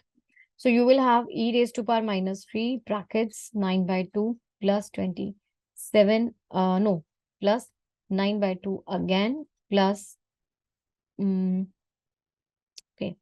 this will be equal to 27 upon 8. Correct. So let's check with the options. Okay, let's find out the LCM. So it will become e raised to power minus 3.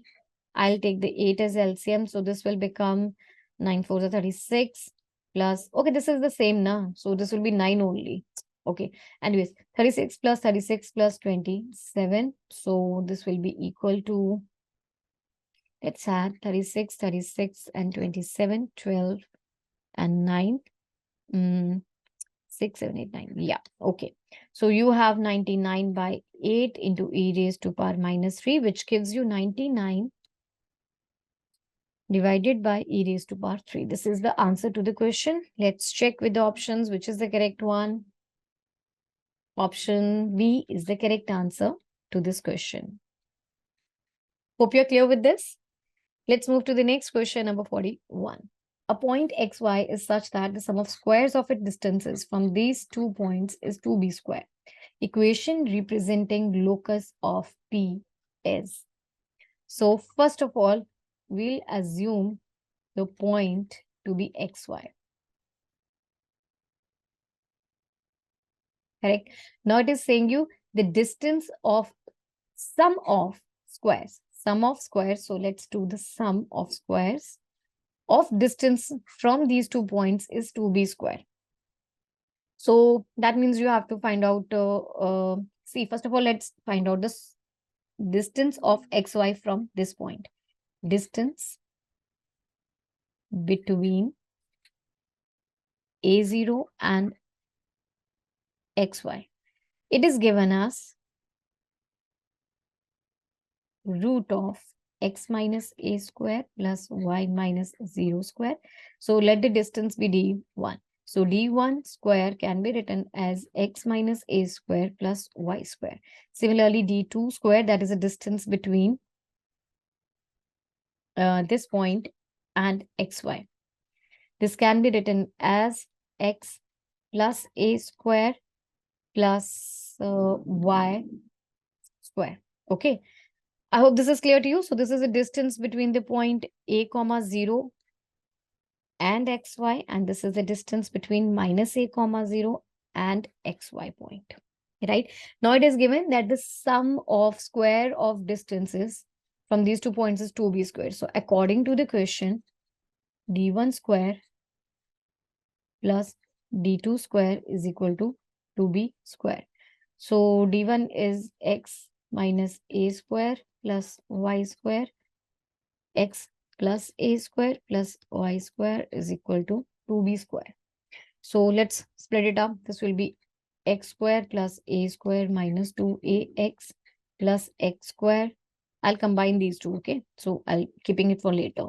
Plus a square plus 2ax plus 2y square is equal to 2b square. These two will cancel and you will have 2x square plus a square plus y square is equal to 2b square. They will cancel out and you will have x square plus y square is equal to b square minus a square. So this is the required locus. Let's check. What is the correct answer to the question? Option B. So option B is the correct answer for this question. Hope you're clear with this. Next is question number 42. Suppose the hypotenuse and its positive vertex of an isosceles right angle triangle are this and this, respectively. Then which of the following is another side of the triangle? Okay, so you are given hypotenuse and the opposite vertex of an isosceles triangle are this. Isosceles right angle triangle. So let's make an isosceles right angle triangle first. This is not appropriate one.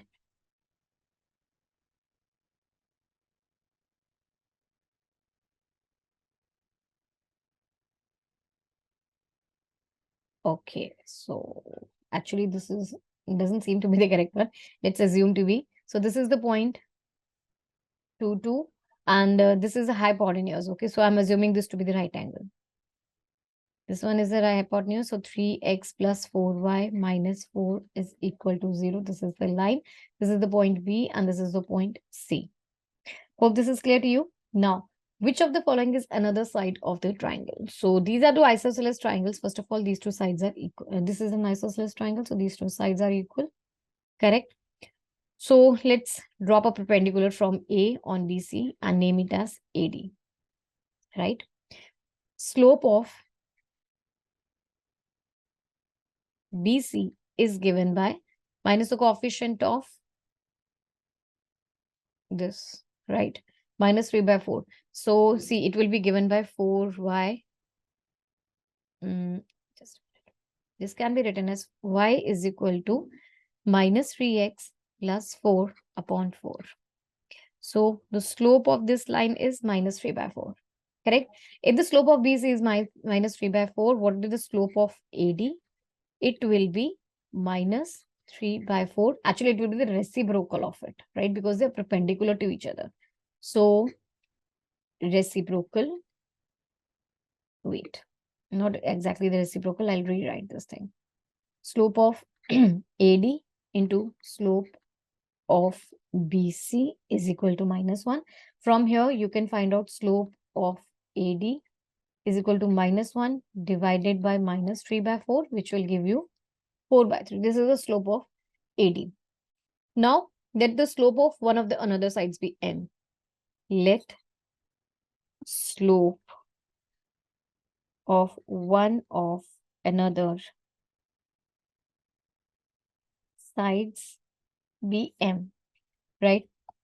See, if this is 90 degree, this is 45 degree, then of course this is going to be 45 because this is angle bisector and this is 45 degree again, right? So how you can find out the slope of this AB? This will be given by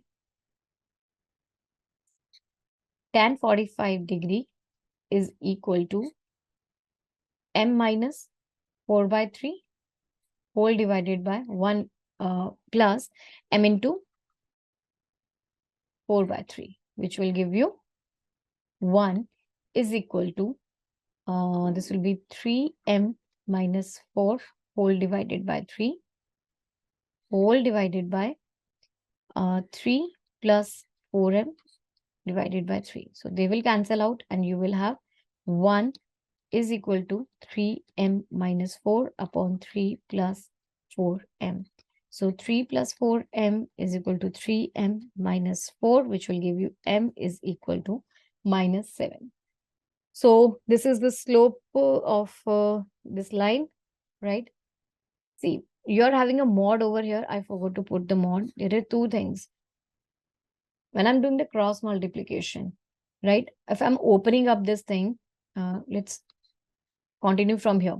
See, if I'm opening this thing, so 3m minus 4 upon 3 plus 4m, this value can be plus 1, or 3m minus 4 upon 3 plus 4m, this value can be minus 1. Now, why is that? Because I'm taking a mod over here, right? So if I'm taking it as a positive one, this will be 3m minus 1 is equal to 3 plus 4m, which gives you m is equal to minus 7. Or 3m minus 4 is equal to minus 3 minus 4m. So 7m is equal to 1 or m is equal to 1 by 7. So these are the two possible slopes. Now there is one more thing. We got the slope, right? The point pass the line, both the line passes through the point 2, 2. So if they pass through the point 2, 2, slope we got as minus 7 in this case. And in this case, we got the slope as 1 by 7. Now both pass from the point, both the lines. If I'm like either case, the point which they pass is 2, 2, then the equation will become y minus 2 is equal to minus 7x minus 2.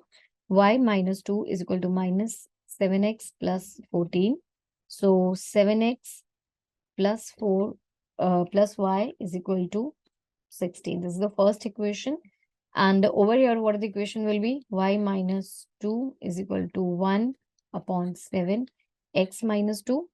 So this will be 7y minus 14 is equal to x minus 2, or 7y minus x minus 12 is equal to 0. Over here, you can write down 7x, y plus 7x minus 16 is equal to 0. So these are the two equations of the line. Hope you're clear with this. Let's check with the options. Out of this, okay, I have this one, right? This one is option C. So option C is the correct answer to the question. Hope you're clear with this, right? If you are checking out the another ones, they are not the correct answers, right? Yeah. Okay, yes. So option C is the correct answer to the question. I hope this is clear to you. So in this whole question, what we did was, first of all, we drew the triangle. Then the slope of this line BC, it was minus 3 by 4. From here, we got the slope of the perpendicular from the A vertex onto the BC. That is AD. Slope of AD came out to be 4 by 3. Now, I'm assuming the slope to be M. Slope of this line AB, I'm taking to be M. So if the slope is M, then according to the angle between them is equal to 45 degree. Tan of theta, I hope you know this formula. Tan theta is given by M1 minus M2 upon 1 plus M1 into M2, where theta is the angle between the two lines with the slope M1, M2. And over here, we are having the two lines as AB and AD. So M is the slope of AB. 4 by 3 is the slope of AD. Using this whole formula, we calculated that M, this whole thing, because we are taking the modulus over here. So this tan 45, this can be plus minus 1 actually. So we took the value of plus minus 1 and accordingly we found out that there are two slopes, m is equal to minus 7 or m is equal to 1 by 7. Since both the lines, they are passing by from the point 2 comma 2, so it is easy for us to frame an equation from the same. And the equation comes out to be, these two are the possible equations, and out of these two possible equations, we have this one in our answer. So option C is the correct answer to the question. Hope you're clear with this. Let's move to the next question, number 43. A point P on a line is at a distance of 4 units from the origin 0, 0. If the line makes 60 degree with the negative direction of x-axis, then P is which point? So here is the point O, right? Coordinates are 0, 0. A point P on the line is at a distance of 4 units from the origin. So let's say this is the point P. This is the point P, x, y, and the distance between them is 4 units. A point P on the line is at a distance of 4 units from the origin. If the line makes 60 degree angle with the negative direction of x-axis, so that means slope of this is 60 degree with the negative direction. That means slope is minus of tan 60. Minus of tan 60, that is equal to minus 3. Okay. Hope this is clear. So if the slope of this line is minus 3, what will be the slope of OP? This will be minus 1 divided by minus of root 3, which will be equal to 1 upon root 3. This is the slope of OP. I hope you know this thing because these two lines are perpendicular to each other. Therefore, the product of these two slopes is equal to minus 1, right? Okay. So if the slope of OP is 1 by 3, that means if I'm going to say, and it is also, since, let's write down, OP slope is 1 by 3 and it passes through origin. What the equation of the line can be written as? Y upon x is equal to 1 upon root 3, which will give me x is equal to root 3 into y. This is the required equation of the line. Okay, so you have to find out the coordinates of P now. Okay, let's go. Also, you know one thing. So let's do the squaring of both the sides.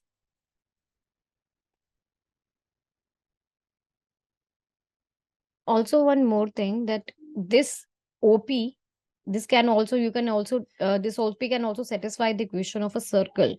And that is x square plus y square is equal to 16. Because the radius over here can be, OP can behave as the radius. OP can be taken as the radius and this can behave as the equation of the circle. So from here, I can put the value of x is equal to root 3, which will give me the x square is equal to 3y square plus y square is equal to 16, 4y square is equal to 16, y square is equal to 4, which gives me y is equal to plus minus 2. So you got the values of y, right?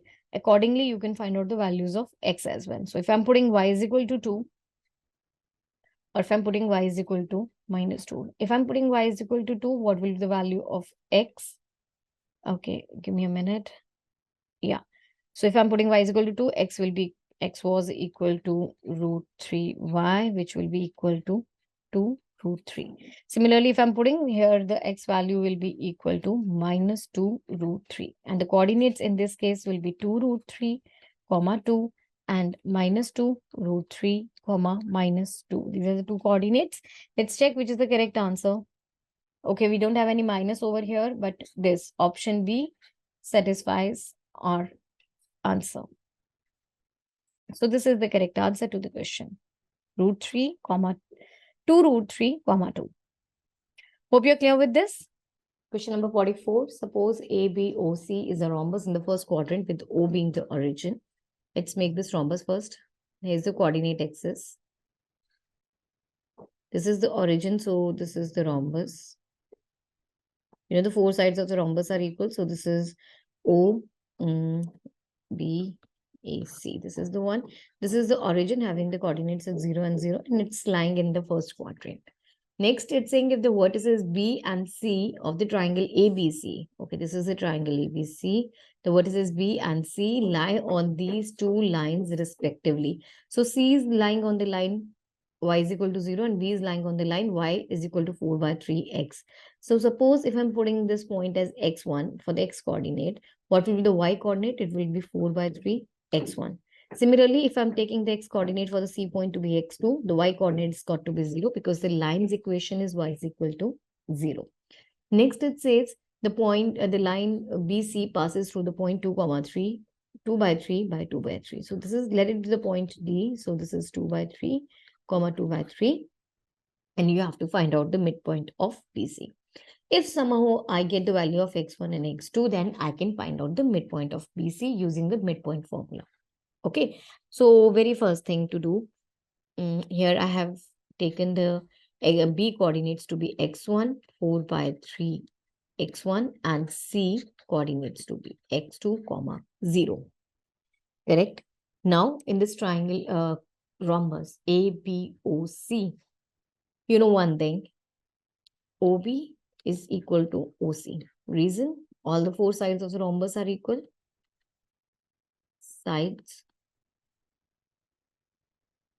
of the rhombus, right? So using the distance formula, you can say that root of x1 minus 0 square plus 4 by 3 x1 minus 0 square is equal to root of x2 minus 0 square plus 0 minus 0 square. So roots will cancel on both the sides. You will have x1 square plus 4 by 3 x1 square whole square is equal to x2 square. So x1 square plus 16 by 9 x1 square is equal to x2 square. This gives you 25 upon 9 x1 square is equal to x2 square. So 5 by 3 x1 square is equal to x2 square, which means 5 by 3 of x1 is equal to x2. So I will not consider the negative, like I will not take them plus minus. Why? Because all the four coordinates, they are lying in the first quadrant only. So it's got to be a positive value for x2. Okay. So that means x2 is equal to 5 by 3 of x1. Next. Okay, let's look over here. Now you can say, what do I need? I got a relationship between x1 and x2, but still I need the exact values of x1 and x2. So for that, I can say BD is slope of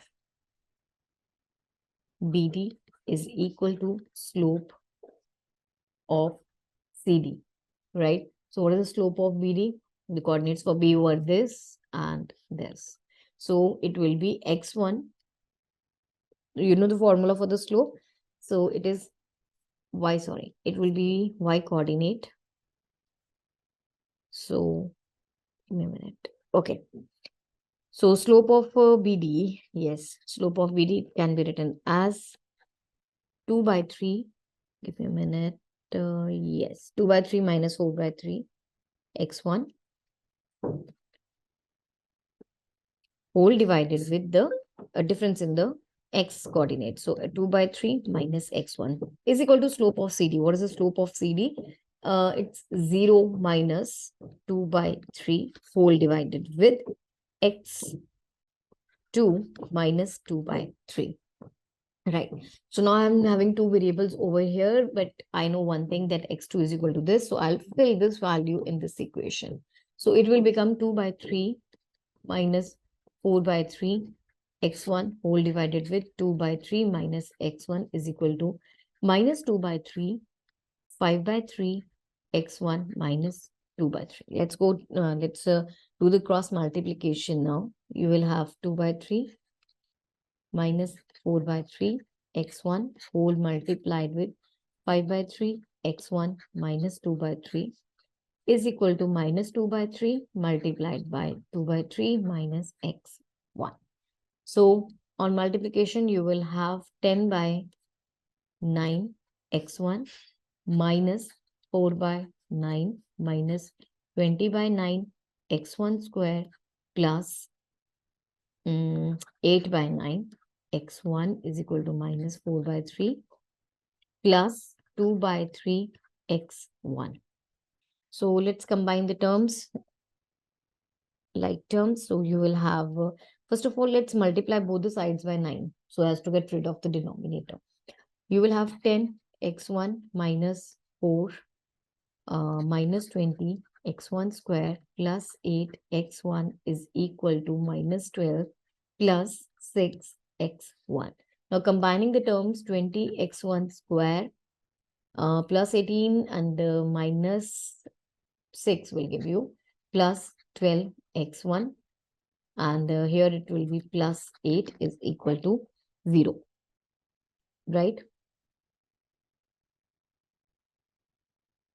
There is a minor change. Actually, this is 3 multiplied by 3, so it's got to be 9, and you will have a 4 only over here. Correct? These two will get cancelled and you will have a 0 at this place. Hope this is clear. Now, let's take common from here. You will have 4 common from here. This will be minus 5x1 square plus 3x1 is equal to 0. So, taking the x1 common now, you'll have minus 5x1 plus 3 is equal to 0, which gives you either x1 is equal to 0 or minus 5 x1 plus 3 is equal to 0, which gives you x1 is equal to 5 by 3. x1 can't be 0, because then in that case, if x1 is 0, this will lie entirely on this line, right? So I'm taking the other value for this x1, which is equal to 3 by 5. This is the value for x1. Now you got the coordinates for x1. Let's find out x2. You know x2 is equal to 5 by 3 of x1. Let's check that it was correct. Yes, x2 is equal to 5 by 3 of x1. From here, I can find out the value of x2. It is equal to 1. This is the value of x2. Now the coordinates, two coordinates, b becomes 3 by 5, comma, what is the value of b now? It's 4 by 3 of x1. So 4 by 3 of x1 into 3 by 5. This is equal to 4 by 5. Correct? And for the c, you have the coordinates as 1, comma 0. Hope you are clear with this. Now what do you have to find out? You have to find out the midpoint of it, right? Midpoint of BC is given by 3 by 5 plus 1 whole divided by 2, comma 4 by 5 plus 0 whole divided by 2. This will give you 8 by 5 divided by 2 and 4 by 5 divided by 2, which will give you 4 by 5, comma 2 by 5. So this is the required answer to the question. Let's check with the options. 4 by 5, comma 2 by 5. Option A is the correct answer to the question. I hope this is clear to you.